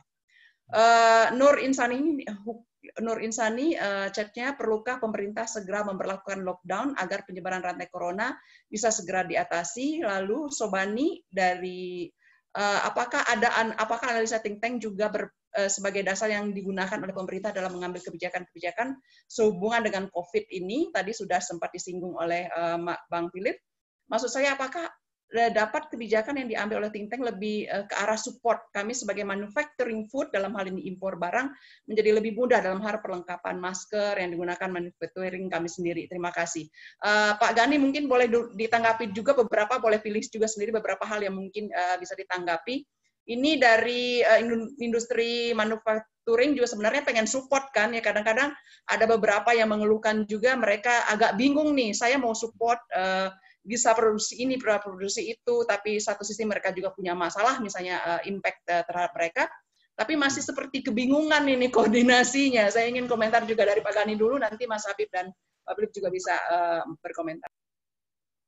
Iya, soal koordinasi ini ya, Mbak. Karena dari awal sebenarnya kita sudah lihat dari pertama kali penanganan COVID ini, ada beberapa misalkan kepala-kepala daerah yang sudah mulai melangsungkan kebijakannya masing-masing. Bahkan soal data sendiri, ada beberapa kepala daerah yang sudah langsung mengutarakan data tanpa bilang ke pemerintah pusat sendiri. Jadi memang sebenarnya dari awal sudah ada loss opportunity yang terjadi di pemerintah pusat dan daerah. Hal ini kenapa? Karena memang tidak ada inisiatif dari pemerintah pusat juga. Ketika tidak ada inisiatif, akhirnya banyak sekali aktor-aktor yang memulai sendiri. Karena begini, tanpa ada arahan yang sangat jelas, sampai dengan detik ini, pada akhirnya setiap masyarakat yang panik, bagi saya yang panik juga bukan masyarakat ya, karena juga pemerintah daerah pun juga memiliki kepanikan yang sama. Dan sampai saat ini juga, dengan tadi kita masih memperdebatkan masalah rezim kebijakan yang mau diambil itu seperti apa, akhirnya pemerintah daerah mau tidak mau mengambil sendiri kebijakannya. Dan bagi saya soal kolaborasi ini, sampai sekarang, ini bagi saya tidak ada yang namanya perencanaan yang jelas untuk memaksimalkan perangkat daerah. Kita ingat sebenarnya nih, negara ini kan organisasi punya perangkat daerah yang sangat banyak. Tapi masalah komunikasi tadi belum banyak dimanfaatkan dengan sebaik mungkin gitu. Kita belum tahu peran-peran misalkan gugus-gugus tugas itu sampai level akar rumput, misalkan RT RW, lalu juga kelurahan, kecamatan, masing-masing belum tahu sebenarnya tugas mereka apa dalam situasi seperti ini. Apabila kita hanya menunggu koordinasi dari pusat tanpa adanya strategi di tingkat akar rumput, tidak akan terjadi. Karena itulah sebenarnya di paper saya juga saya sebutkan masalah gugus masyarakat, Mbak Vivi. Karena setelah saya melakukan wawancara dengan berbagai macam urban planner, mereka mengatakan bahwa memang dalam situasi pandemi ini kita bisa melihat situasi tata kota kita dan juga tata desa kita yang tidak memiliki gugus-gugus masyarakat yang jelas. Apabila ada situasi krisis tertentu, bisa langsung dimaksimalkan untuk memitigasi masyarakat daerah. Ini seperti kita sedang situasi pandemi, kita semua seperti mulai dari start from zero. Kita seperti tidak punya grand plan, mana-mana saja tinggal kita turn on, lalu dia bisa jalan dengan sendirinya. Untuk itu sebenarnya, kalau tadi Habib sudah menjelaskan soal pentingnya kolaborasi dengan masyarakat, ini yang sebenarnya sampai sekarang kita perlu koordinasi dengan misalkan perangkat-perangkat daerah sampai level yang paling bawah. Sosialisasi tadi dibilang, kita ini pengguna sosial media seakan-akan sudah seluruh Indonesia, padahal juga kalau kita lihat usia-usia yang rentan terhadap COVID ini justru usia-usia yang tidak aktif bersosial media. Apakah kelompok ini bisa dikatakan sudah tersosialisasi dengan baik? Lalu juga soal kelas menengah ke bawah. Saya punya concern, kenapa? Karena sanitasi sendiri sudah menjadi masalah setiap harinya. Sudah bukan masalah yang baru hari ini saja. Sedangkan dalam kondisi pandemi seperti sekarang, kita mau tidak mau harus menekankan situasi itu. Terlebih juga social distancing. Makanya situasi seperti social distancing dan segala macam itu, apakah sampai sekarang kita masih bias terhadap korban-korban yang mungkin muncul di daerah-daerah tertentu yang mungkin cenderungannya adalah kondisi yang mampu. Bagaimana kita bisa melihat ketidakbiasannya data-data tersebut apabila masyarakat dan pemerintah tidak berkolaborasi menargetkan kantong-kantong masyarakat miskin. Ini yang sampai sekarang juga belum ada strategi di situ. Sekarang pemerintah sudah mau menggelontorkan BLT ke masyarakat-masyarakat yang kurang mampu, tapi bagi saya yang paling penting sebelum itu adalah melakukan spatial planning. Ketika spatial planning-nya belum ada, kita tidak bisa melakukan distribusi secara efektif terhadap mereka yang berkekurangan. Bagi saya strategi-strategi seperti ini yang nampaknya memang tidak menjadi prioritas, tapi dalam kondisi seperti ini setiap pihak harus mulai berkolaborasi untuk memberikan alternatifnya. Tapi tadi saya mau komentari juga soal Mbak Vivi, di mana terlalu banyak informasi itu justru bikin pusing. Bagi saya itu bisa menjadi pusing ketika kita tidak punya sumber data yang sama. Ketika tidak ada sumber data yang sama, analisanya pun pasti akan tidak reliable bagi semua orang. Tetapi ketika kita punya sumber data yang sama, masing-masing melakukan analisa masing-masing, pada akhirnya juga banyaknya analisa yang ada bagi saya itu hanya pada ujungnya akan memberikan dampak positif karena akan makin banyak alternatif. Data juga tidak transparan kan ya Mas Gani ya? Betul, karena justru itu. Kami juga melakukan beberapa kajian ini terkait COVID gitu ya. Akses data susah sekali. Kayaknya salah satunya misalnya kemarin kita ingin menggali soal kesiapan rumah sakit rujukan ya. Itu cari datanya susah. Jadi PR yang harus tanya satu-satu ke dinas provinsi gitu. Pusat nggak punya katanya. Ini PR banget. Kalau secara kebijakan sebenarnya pemerintah pusat sebenarnya sudah punya aturannya dengan misalkan satu data Indonesia dan segala macamnya, itu adalah aturan-aturan yang sebenarnya bisa kita pakai dalam situasi seperti ini. Tapi lagi-lagi saat ini bahkan kita sudah 1 bulan, bagi saya sangat ironi ketika kita masih memperdebatkan soal data yang tidak bisa kita pegang. Apakah ini akan terus berjalan? Bagi saya siapapun yang ada di grup ini mungkin dari pemerintah pusat, ketika kita pendekatannya masih masalah keamanan, kita tidak akan terbuka kepada pihak-pihak ketiga untuk berkolaborasi melakukan analisa bersama. Padahal saat ini bagi saya lebih banyak ide akan semakin baik gitu, karena pemerintah makin banyak opsi-opsi yang bisa diambil. Oke, baik. Saya berusaha untuk dapat membacakan semua pertanyaan Anda, setidaknya juga komentar Anda. Mudah-mudahan nanti terbaca semua, ada cukup banyak. Untuk Priska, dalam respon dan penanganan bencana biasanya dibentuk subcluster untuk masing-masing isu terkait penanganan bencana. Apakah rekan-rekan CSIS atau think tank lainnya pernah terlibat di dalamnya dalam rangka mendorong pembuatan kebijakan berbasis data atau evidence-based policy making? Jika belum, apakah teman-teman CSIS bisa memberikan gambaran kira-kira roles dan responsibility selain menerbitkan paper dan tulisan dan kebijakan? Ini dari Priska, nanti Pak Philips ya mewakili CSIS untuk menjawab. Lalu Nani, Ibu Nani, PR banyak sekali. Saya mengkhawatirkan pasca pandemik ini dari segi sosial, kekerasan terhadap anak dan perempuan rata-rata diakibatkan oleh kemiskinan. Ini salah satu PR kita. Dengan adanya karantina akan ada pemiskinan. Ini kekhawatiran Bu Nani ya. Ini akan memicu timbulnya kekerasan. Jadi tampaknya pemerintah pusat dan daerah harus memetakan daerahnya masing-masing, dilihat dari berbagai aspek sehingga tindakan apa yang perlu dilakukan selain pencegahan wabah ini pada zona-zona tersebut. Cynthia Susilo, geographical vulnerability karena jauh secara geografis dari pusat juga sangat perlu untuk mendapat support pendelegasian wewenang lebih besar. Sebagai contoh, yang terjadi di NTT secara statistik masih bersih, tapi di lapangan harus menghadapi pulangnya banyak TKI ilegal dengan simptom yang cukup besar, hampir tiap hari secara tidak tercatat, sementara distribusi informasi maupun support kelembagaan kurang untuk antisipasi. Satu lagi dari Luisa Hartono, hingga saat ini saya lihat belum ada peraturan tegas dari pemerintah terkait mudik. Ini saya sambil menyaksikan TV, katanya masih banyak masyarakat yang mudik dari dan menuju Jakarta. Ini sangat mengkhawatirkan. Untuk Luisa, saya juga baru menyelesaikan survei, hasilnya itu sudah banyak yang lapor, banyak teman-teman yang sudah mudik ke berbagai tempat ya, karena belum ada larangan untuk kontrol keluar daerah merah ini. Karena kemarin kan sempat diajuin ya oleh Gubernur Jakarta, kemudian ternyata ditolak. Saya baca beritanya pagi ini untuk pemasaran transportasi, jadi kemungkinan lalu lintas orang ini masih terjadi. Saya ke Pak Philip dulu kalau gitu, soal tadi pertanyaan yang pertama, silakan. Memang begini, ini kan kemarin kalau kita lihat BNPB itu kan dibentuk waktu itu dengan frame yang ada di benak mungkin semua orang hingga waktu itu adalah menanggulangi bencana yang sifatnya bencana alam, ya kan, gunung berapi, meletus, tsunami, gempa dan lain-lain gitu. Jadi mungkin dalam hal portofolio terkait dengan pandemi atau yang sifatnya non alam ini memang mungkin BNPB secara institusional belum sampai ke sana sebetulnya gitu waktu dibentuk. Kemudian mungkin itu tugasnya Kementerian Kesehatan yang lebih dekat dengan masalah-masalah pandemi. Tetapi ternyata mungkin karena keterburu-buruan memang kita harus merespon cepat, ini seperti harus diinsert ke dalam BNPB gitu. Dan ini mungkin yang belum smooth antara teman-teman di BNPB mungkin dengan teman-teman tim di depan Kementerian Kesehatan. Dan juga tentu ada masalah-masalah politik, masalah birokrasi, dan lain-lain.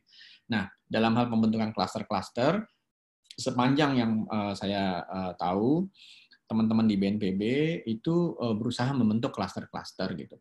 Saya tahu mereka semacam memobilisasi orang-orang misalnya yang bergerak di bidang aspek sosial, kultural terkait dengan pelaksanaan langkah-langkah dari gugus tugas ini, bagaimana menghadapi masyarakat misalnya. Itu ada tim yang dilibatkan dalam diskusi-diskusi, sama kayak gini diskusi online juga.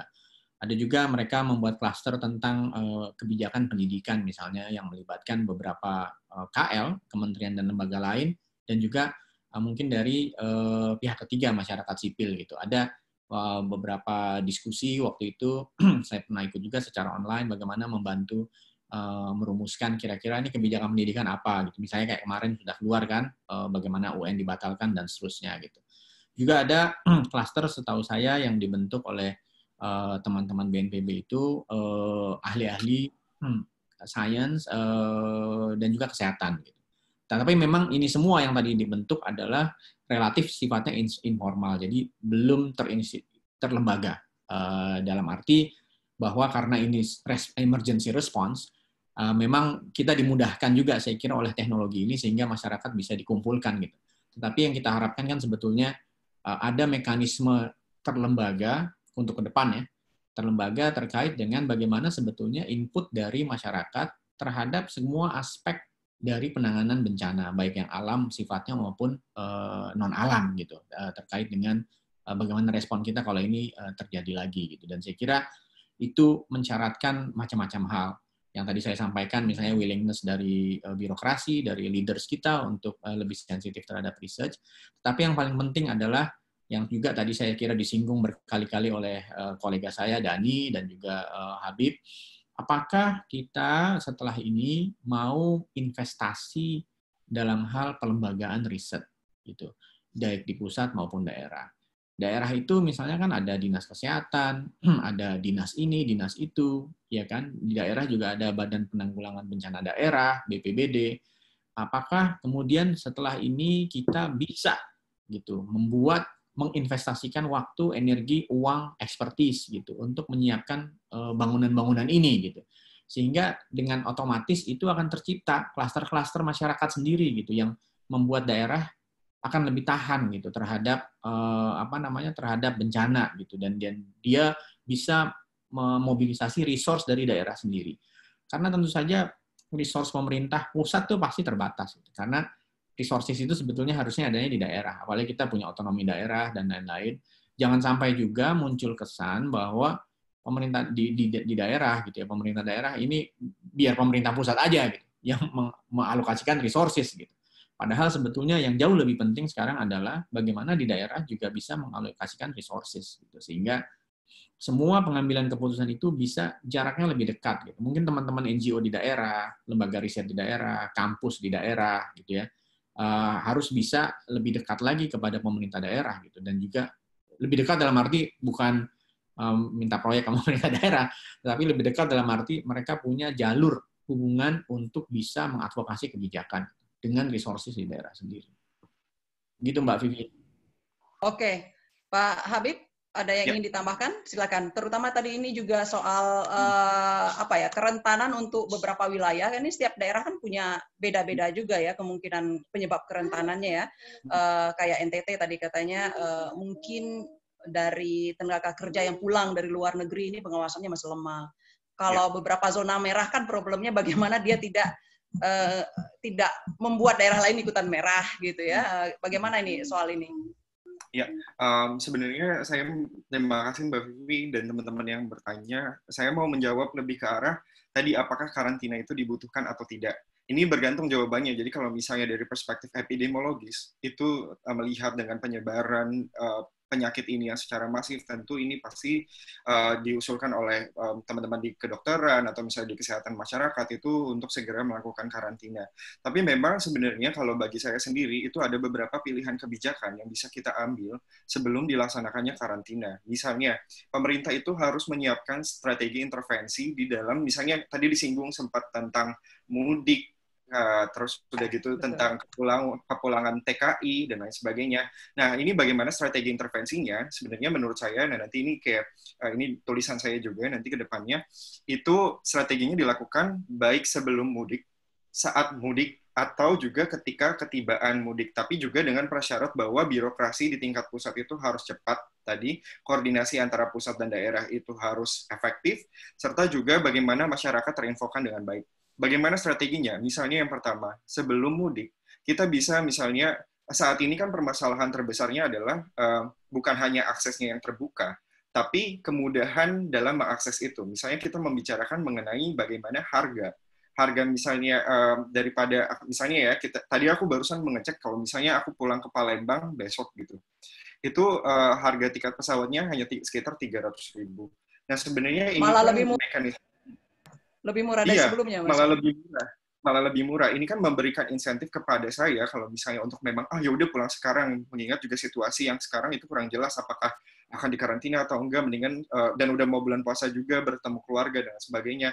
Nah, hal-hal macam ini nih misalnya bagaimana pemerintah bisa menetapkan kebijakan terkait dengan harga, karena kita tahu waktu awal-awal kejadian COVID ini, justru pemerintah itu memberikan insentif fiskal untuk masyarakat Indonesia berpergian dan lain sebagainya. Nah, insentif fiskal yang untuk itu aja belum dicabut dan lain sebagainya. Nah, ini harga-harga ke daerah-daerah tuh masih sangat murah, terutama buat orang ya. Aku tidak membicarakan mengenai logistik. Logistik justru malah harusnya diberikan insentif untuk semakin mudah pergerakannya dan sebagainya. Tapi untuk orang, misalnya tadi yang saya bilang, ke Palembang besok itu 300.000, itu murah banget. Misalnya dibandingkan dengan harga tahun lalu aja, misalnya itu 400-500.000, ini bahkan kayak harga tahun-tahun sebelumnya menurut aku.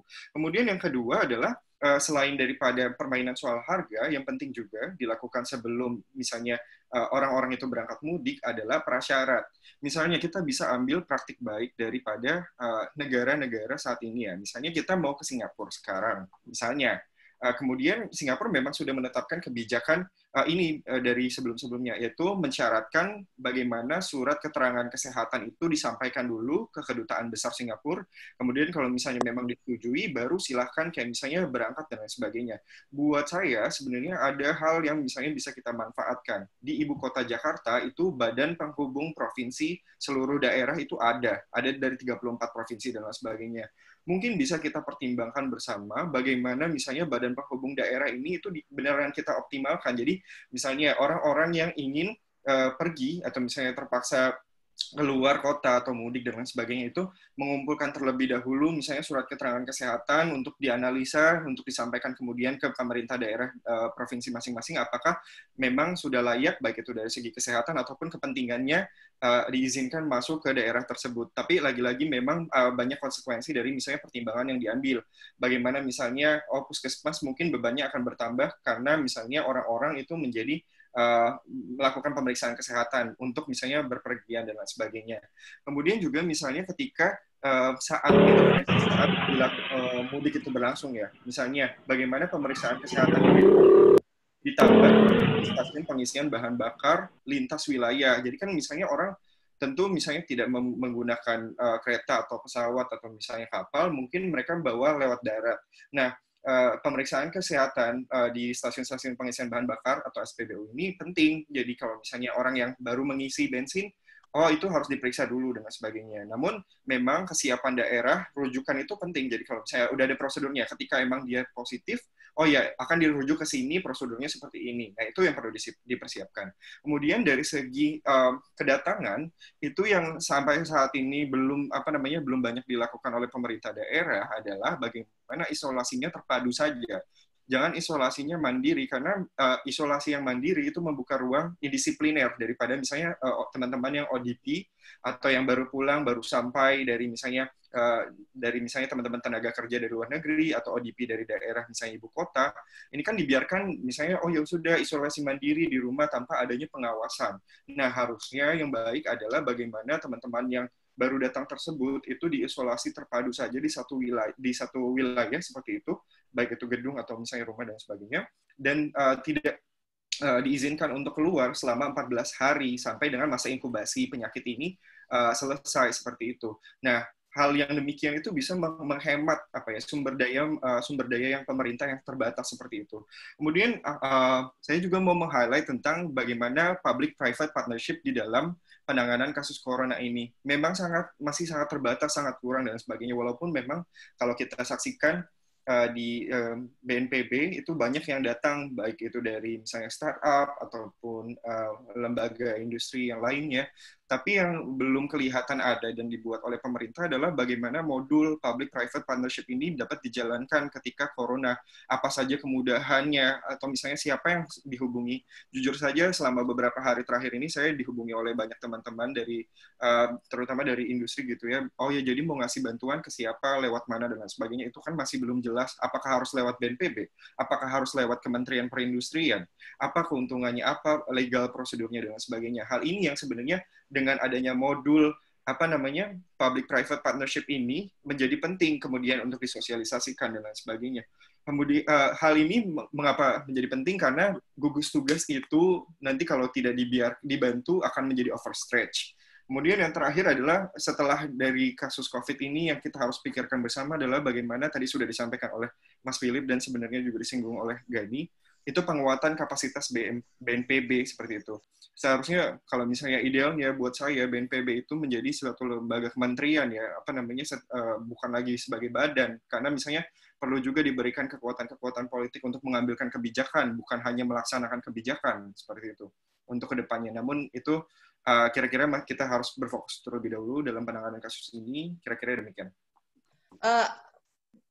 Mas, kalau soal karantina mandiri itu tadi, kalau peran RT RW bagaimana ini? Ini juga ada beberapa kan yang mengusulkan ini saatnya nih RT RW yang struktur yang paling bawah ini punya peran yang sangat besar misalnya untuk memastikan social distancing dan juga orang jaga jarak dan juga membantu masyarakat di level-level komunitas yang lebih kecil begitu. Iya. Tadi sebenarnya sudah disinggung juga sama Gani ya Mbak, bagaimana pentingnya peran masyarakat ini. Dan sebenarnya di tingkat pusat itu sudah ada peraturan dikeluarkan dari Permendagri-nya dari Kemendagri ini, bagaimana masyarakat dan BNPB juga sebagai gugus tugas itu bisa terlibat terutama di tingkat RT dan RW. Namun kalau misalnya kita membicarakan bagaimana sosialisasi implementasi di lapangannya ini kan agak lama ya, karena baik RT RW dan sebagainya, ada mungkin yang daerahnya itu tidak terjangkau akses baik oleh TV atau media dan sebagainya. Informasi yang seperti ini menjadi kurang.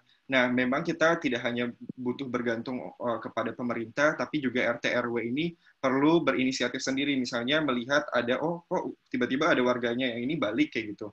Nah, hal yang seperti ini perlu dicatat terlebih dahulu kalau misalnya memang dari tingkat kelurahan atau misalnya kabupatennya belum ada mekanisme yang disosialisasikan ke mereka. Setidaknya mereka catat, mereka pantau 14 hari kok, ternyata 14 hari ini kayak setelah kedatangan itu masih sering keluar-keluar. Nah, ini perlu disampaikan ke pusat-pusat informasi di pemerintah daerah. Teman-teman perlu, boleh Mbak sedikit lagi? Ya, silakan.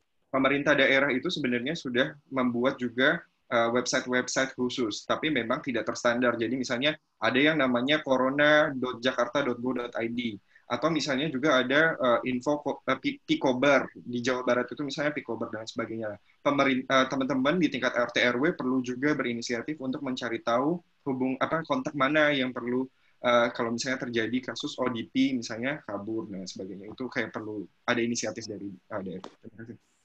Baik. Terima kasih. Ini memang saya sebenarnya ingin nanya, tapi nanti dulu kayak benang kusut ini bagaimana kita menguraikan, apakah kita misalnya masih punya cukup waktu untuk menguraikan, merapikan ini supaya kita bisa menangani pandemi ini dengan lebih baik. Saya ingin membacakan sebelum ke Mas Gani komentar dan juga pertanyaan dari Diah Ayu. Menurut para pemateri, apakah strategi pemerintah dilakukan saat ini seperti misalnya memperlakukan lockdown itu bisa berhasil mengurangi penyebaran COVID? Selain itu, apakah ada cara lain yang bisa dilakukan? Tadi saya rasa beberapa sudah dijawab. Irwan Santo Wijaya, apakah ada dan bisa disajikan data growth penderita COVID-19 dalam waktu 1 bulan di setiap negara? Dan data tersebut bisa memberikan gambaran di mana posisi Indonesia dibandingkan negara lain, karena masyarakat lebih banyak melihat jumlah yang menderita dan meninggal. Bisa jadi landasan untuk mengambil langkah apa yang tepat yang dilakukan. Perlu juga dipahami kultur, budaya, dan perekonomian kita berbeda dengan banyak negara.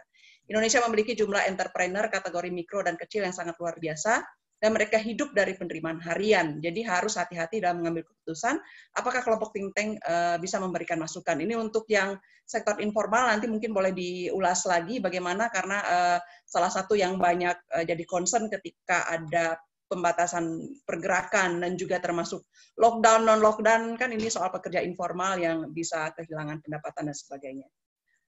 Lalu dari Andi Nasrullah, ketidakpercayaan juga terjadi di antara pemerintah pusat dengan pemerintah daerah. Nah, ini juga selain soal koordinasi, soal trust antar pemerintah pusat dan pemerintah daerah, ini jadi isu juga.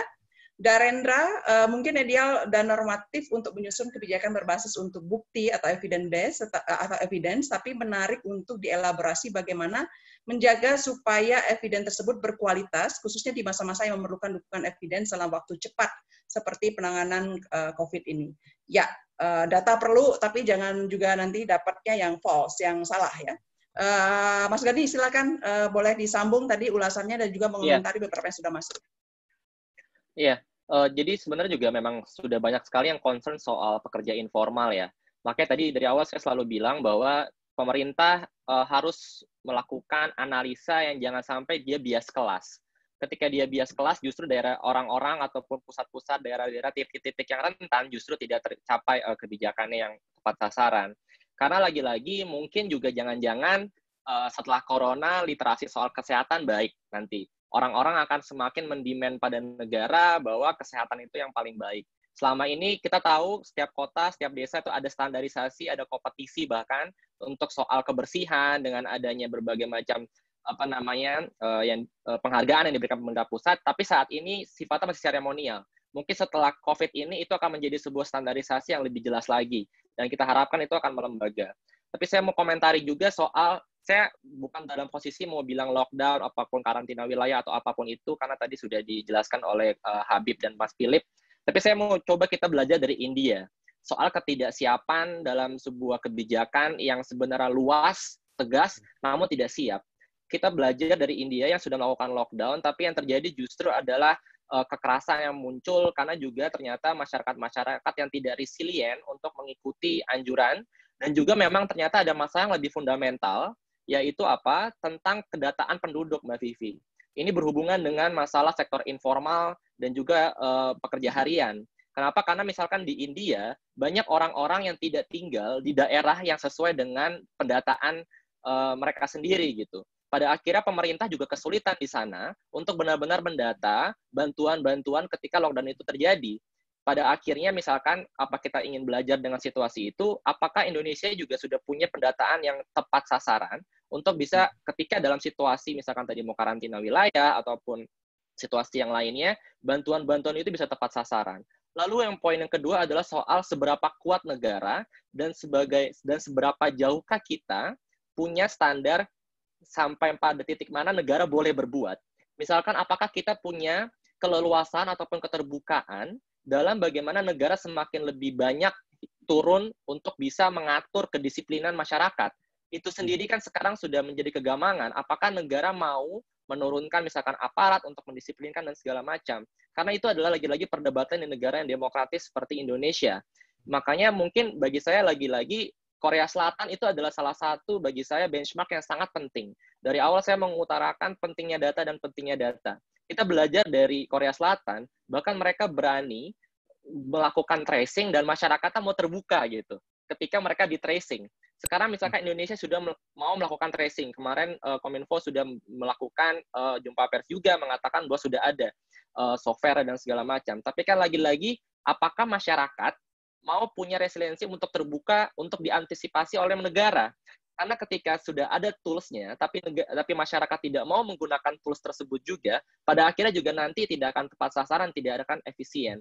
Dan bagi saya, tadi kuncinya di Mas Philip sudah utarakan soal trust. Apakah negara mau trust ke masyarakat, dan masyarakat juga mau trust terhadap negara yang akan mau tidak mau dalam situasi ini lebih masuk lagi ke ranah-ranah pribadi.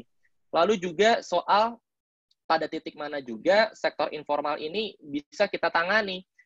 Bagi saya tidak bisa tidak untuk pengaturan soal bantuan langsung tunai selama beberapa bulan ke depan. Pak Jokowi juga sudah mengutarakan itu harus benar-benar dilakukan secara masif, tapi melakukan ya di pasar-pasar yang memang sudah ditunjuk oleh pemerintah.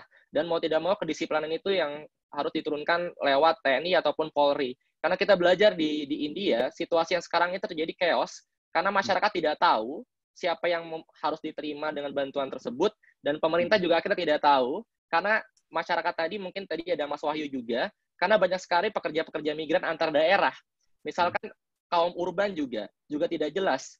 Masalahnya apakah di Jabodetabek dia tinggal di Depok atau ke Jakarta Selatan, ketika setiap hari dia berinteraksi dengan masyarakat di Jakarta atau di Depok. Nah, hal-hal ini sangat teknis, dan pusatnya ada di data pemerintah. Dan pemerintah harus benar-benar secara reliable menggunakan data tersebut untuk mensuplai itu. Jangan sampai yang terjadi adalah, kalau di Korea Selatan, Mbak Vivi, mereka punya gugus masyarakat di mana bantuan-bantuan itu terpusat per daerah. Nah, kalau tadi ditanyakan apakah peran RW, RT, bagi saya mungkin lurah akan lebih efisien, karena dia bisa mengkoordinasi antar RT dan RW gitu. Dan bagi saya juga kapasitas mungkin akan lebih baik di tingkat kelurahan. Dan bantuan-bantuan itu bagi saya jangan sampai tidak melibatkan mereka, karena mereka yang paling tahu warganya sendiri. Pak RT, Pak RW itu yang paling tahu warganya sendiri. Dan ketika mereka tidak dilibatkan, akhirnya juga aksesnya juga tidak akan sampai terhadap mereka yang menerima. Karena concern saya juga adalah masyarakat yang rentan secara ekonomi, jangan sampai juga kita fokus di COVID, tapi penyakit-penyakit lain kan tetap berjalan. Kondisi ekonomi juga tetap terus berjalan gitu. Pada akhirnya juga kita harus fokus kepada data lagi. Gitu.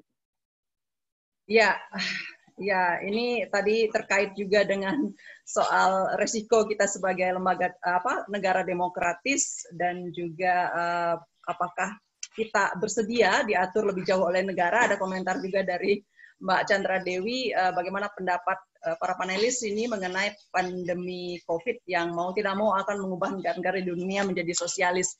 Ini komentar salah satu yang masuk. Lalu berikutnya, Christine Go, apakah sudah ada penelitian atau perkiraan waktu kira-kira kapan COVID ini akan berakhir, dan setelah ini kebijakan apa yang diambil untuk recovery?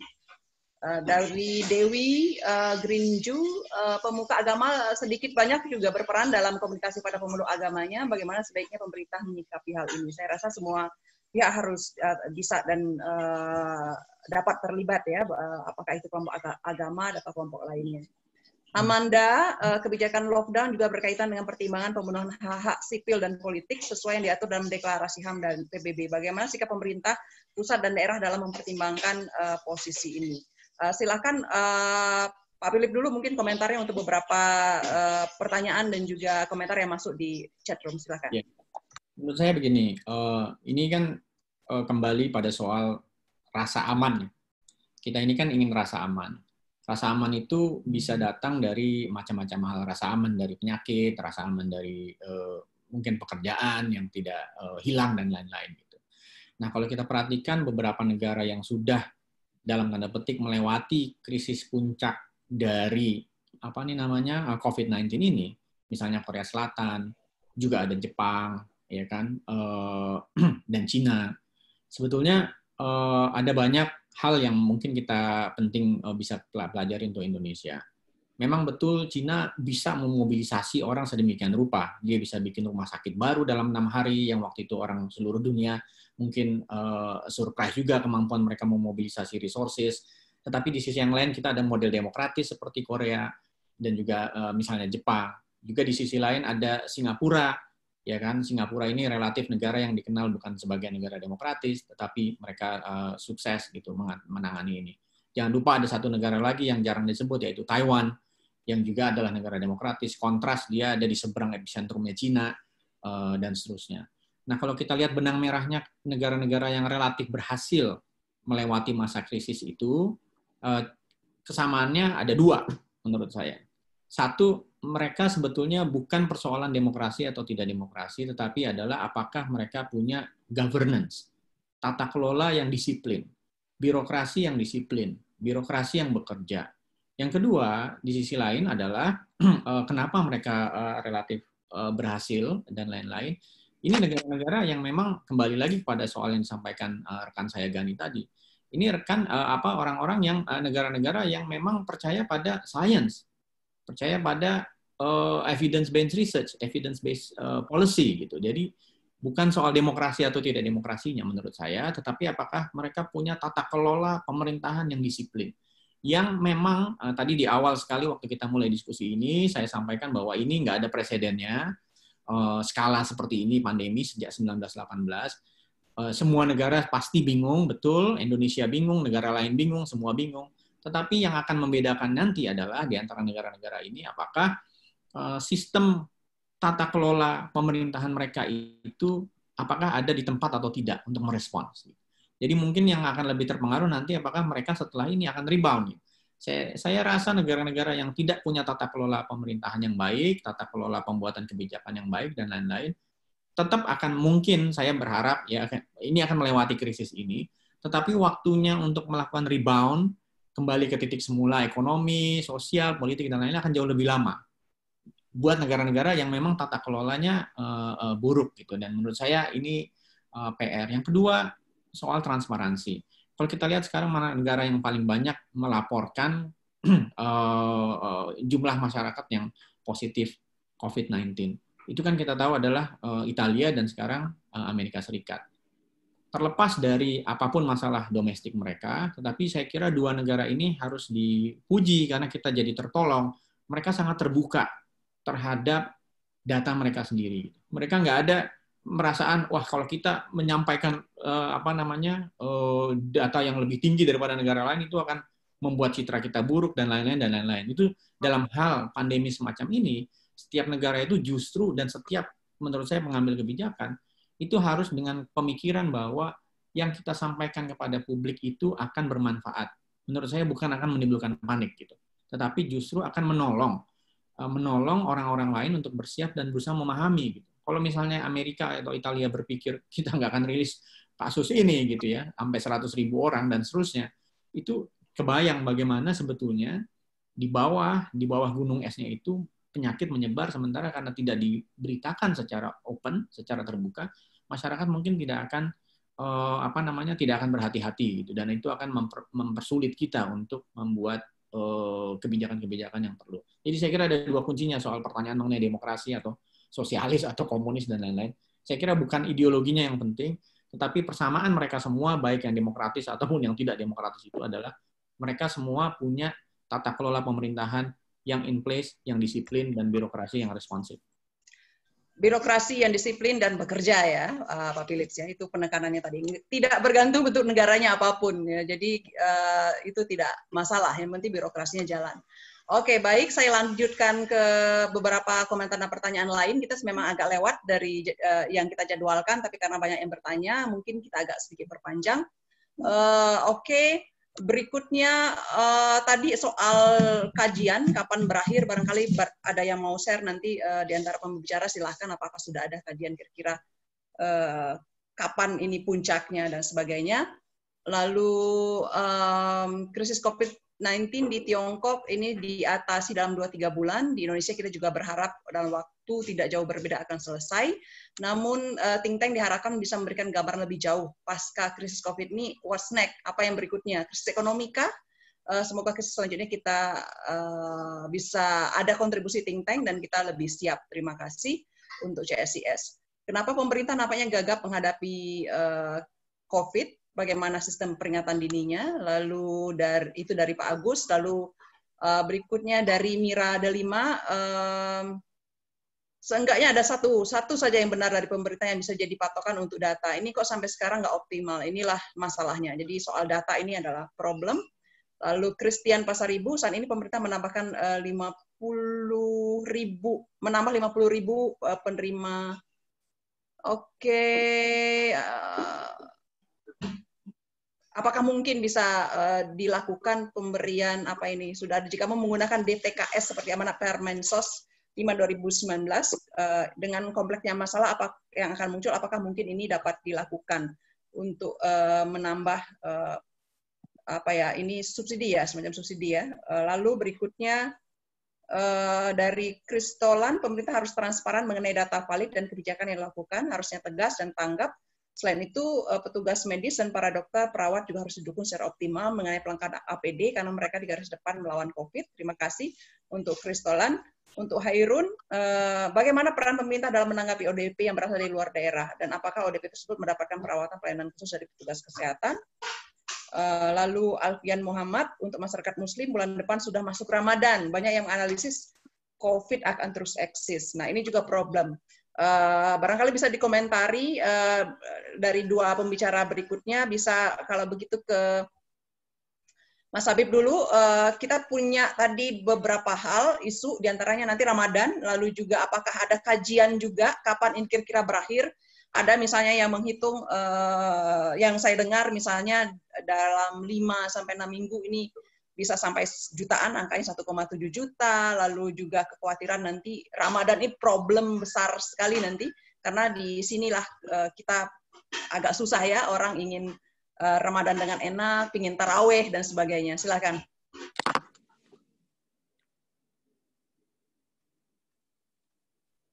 Mas Habib, silakan. Mute, Mas Habib. Ya, bagaimana misalnya pemerintah daerah tadi ya sempat disinggung tentang penanganannya terhadap ODP. Tadi sudah sebenarnya saya jelaskan juga, ada sebagian pemerintah daerah yang membiarkan ODP-nya itu diisolasi mandiri, tapi membiarkan kalau misalnya tidak ada pengecekan dan sebagainya. Tapi memang ada sebagian lainnya juga yang misalnya ODP-nya itu dikumpulkan menjadi satu dan sebagainya. Ini memang lagi-lagi belum ada standarisasi tentang bagaimana penanganan ODP di setiap daerah. Nah, itu kemudian kedepannya perlu didiskusikan bersama. Menjelang bulan Ramadan, apakah kita punya prediksinya kapan ini berakhir atau enggak? Mungkin itu yang lebih tepat menjawabnya sebenarnya teman-teman dari epidemiologis ya, karena memang kepakarannya mereka di sana. Kami di CSIS mungkin belum banyak atau bahkan sama sekali yang tidak punya expertise tentang memprediksi, memforecast ini akan selesainya sekian dan lain sebagainya. Mungkin dari data bisa diduga ya, tapi itu juga balik lagi ada faktor-faktor pendukung lainnya. Tadi sudah didiskusikan juga oleh misalnya atau misalnya Mas Philip, bagaimana karakter negaranya, karakter masyarakatnya, dan sebagainya, itu sangat penting. Kemudian dalam menghadapi bulan Ramadan, ya balik lagi tadi sudah isu yang paling besar adalah bagaimana masyarakat itu ingin ibadah, tentu pasti karena ini setahun sekali ada ibadah misalnya tarawih, dan ada kemudian juga yang kedua adalah bagaimana masyarakat itu ingin mudik, berkumpul bersama keluarga. Tapi jelas kalau misalnya dari Kementerian Agama kemarin sudah disampaikan bahwa lebih baik ibadah di rumah dan lain sebagainya. Bahkan kalau misalnya saya tidak salah ada pernyataan juga dari Wapres, itu orang yang misalnya ODP atau misalnya positif daripada corona ini haram hukumnya untuk beribadah di masjid dan lain sebagainya. Nah, ini himbauan-himbauan dari tokoh agama, tokoh masyarakat, bagaimana pelaksanaan bulan Ramadan ini perlu terus disampaikan, baik itu juga dari media dan sebagainya. Kemudian dari segi mudik yang tadi, sebenarnya apakah hanya dengan karantina kita bisa membatasi pergerakan orang?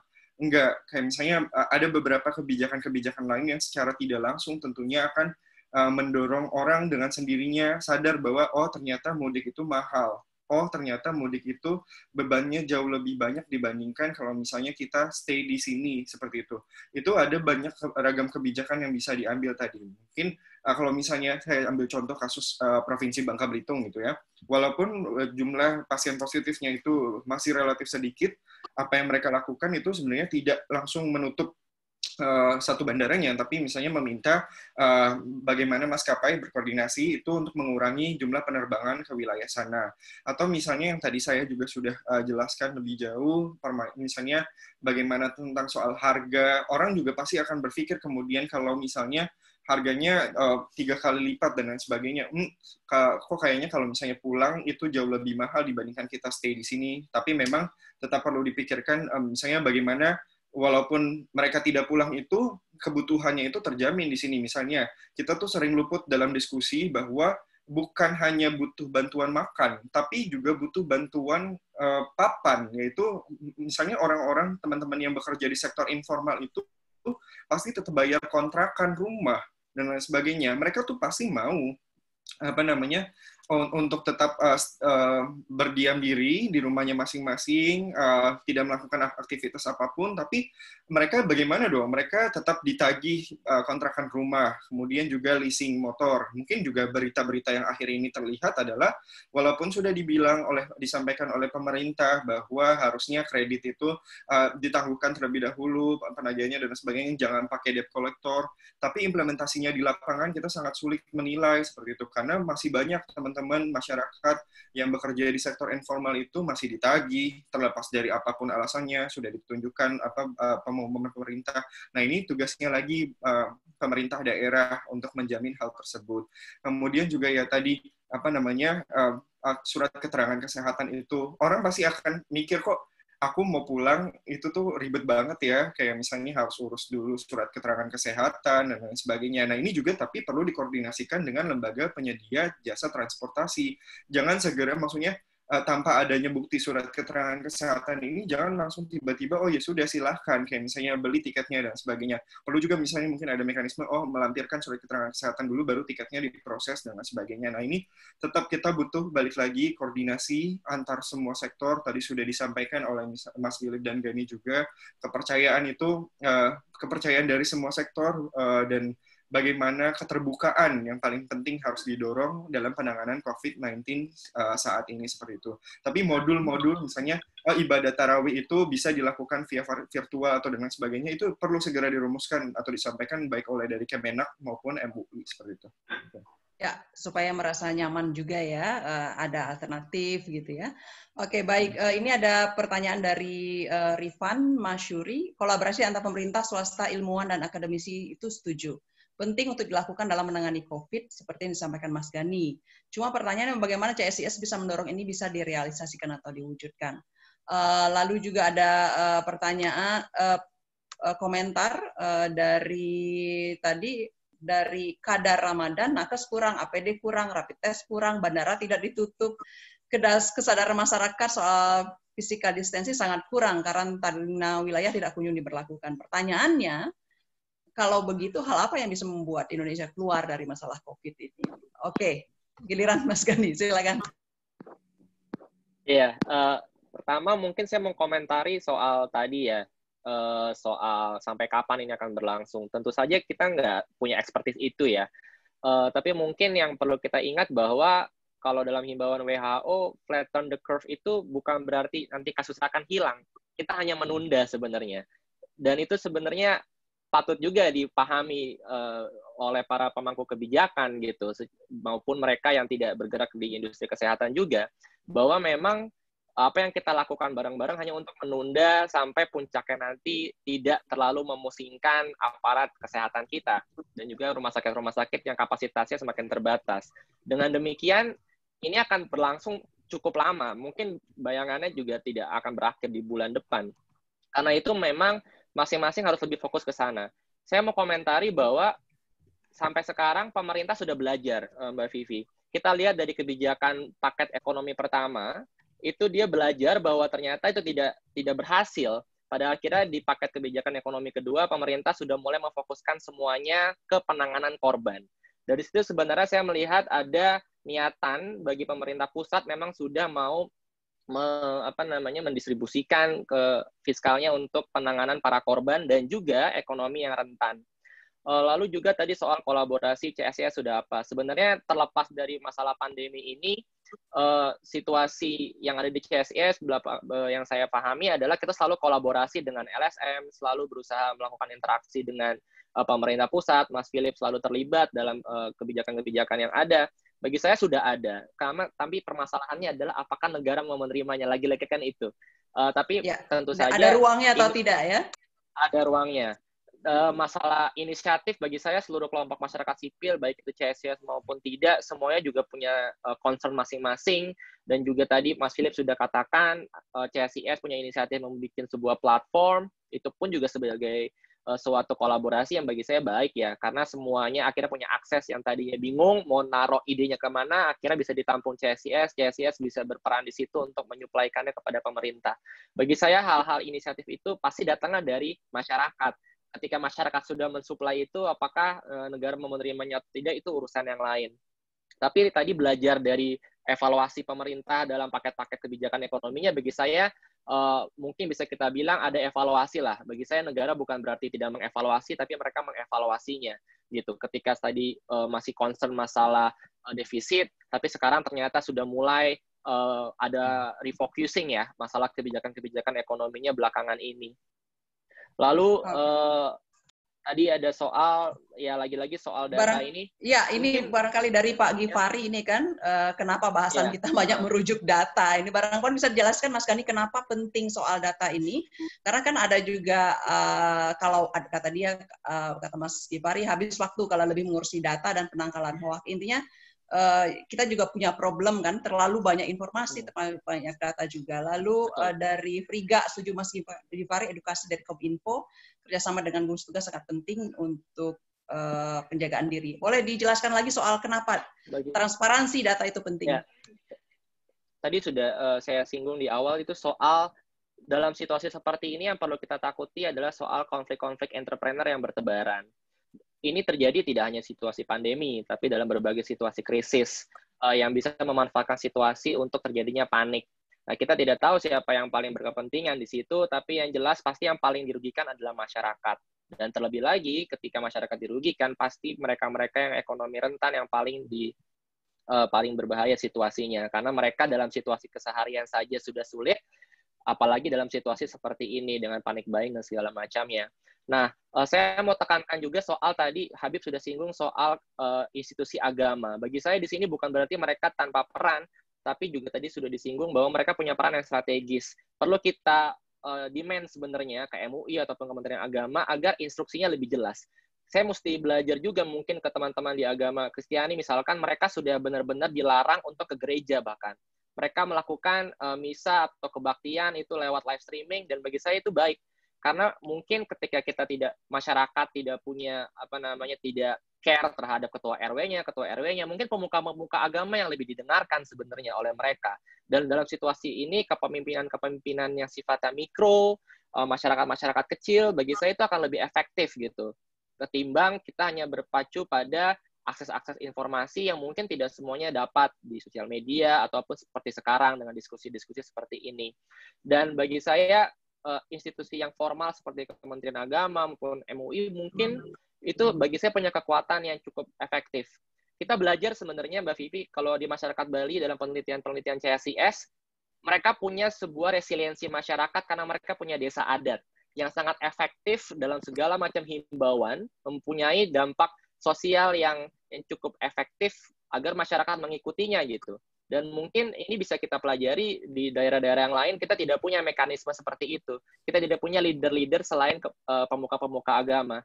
Dan bagi saya, saat ini sentralisasi informasi yang sudah ada harusnya bisa dimanfaatkan untuk disebar kepada pemuka-pemuka agama, dan mereka punya peran bagi saya untuk bisa berpartisipasi dengan lebih baik. Lalu juga soal, ini himbauan juga soal teman-teman banyak sekali yang masuk dari mereka yang bekerja masih ke kantor setiap harinya dan segala macam.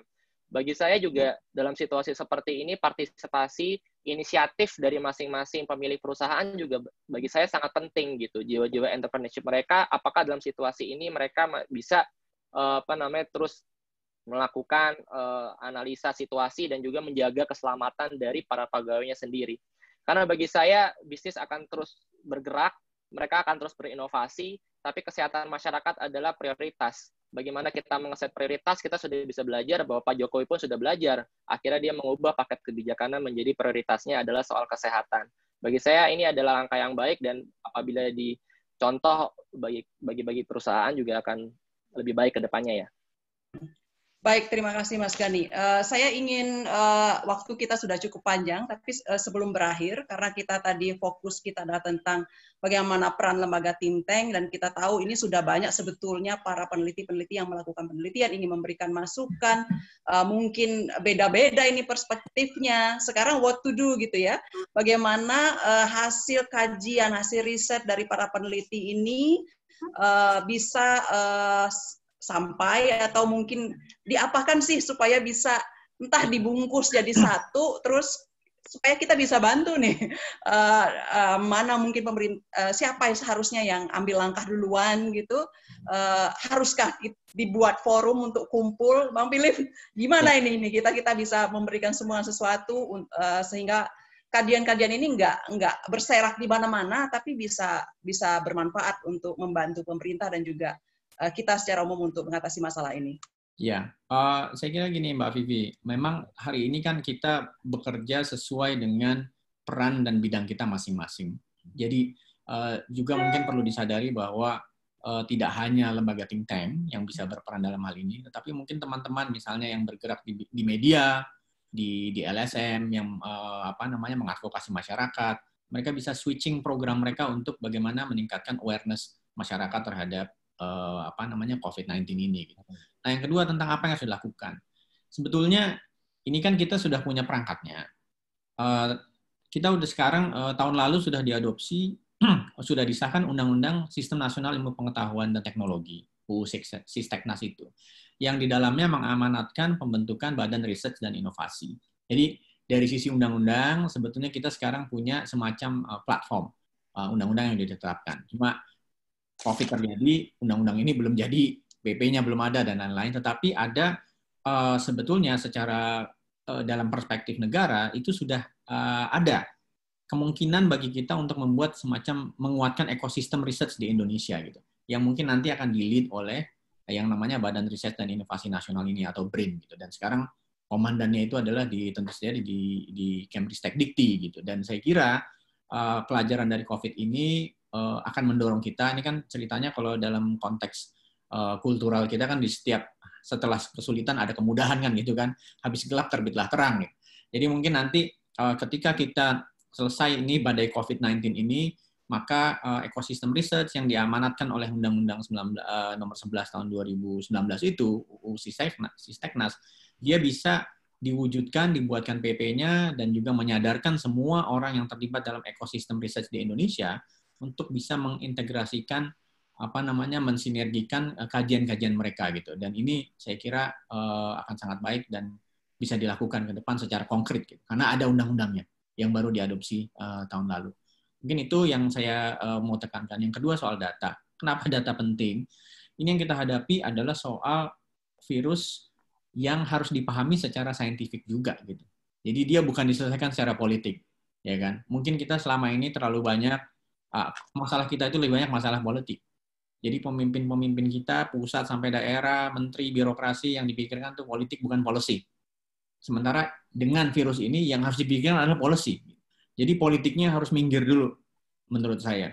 Dan karena policy, maka dia harus berbasis data. Karena kita harus membuat policy yang bisa melindungi sebanyak mungkin spektrum masyarakat, terlepas dari mau ideologinya, agamanya, etniknya, dan lain-lain. Dia harus buta ideologi, ya kan? Dia harus buta agama, dalam tanda petik ya, buta etnisitas, karena virus ini mengenai semua orang, buta kelas juga gitu.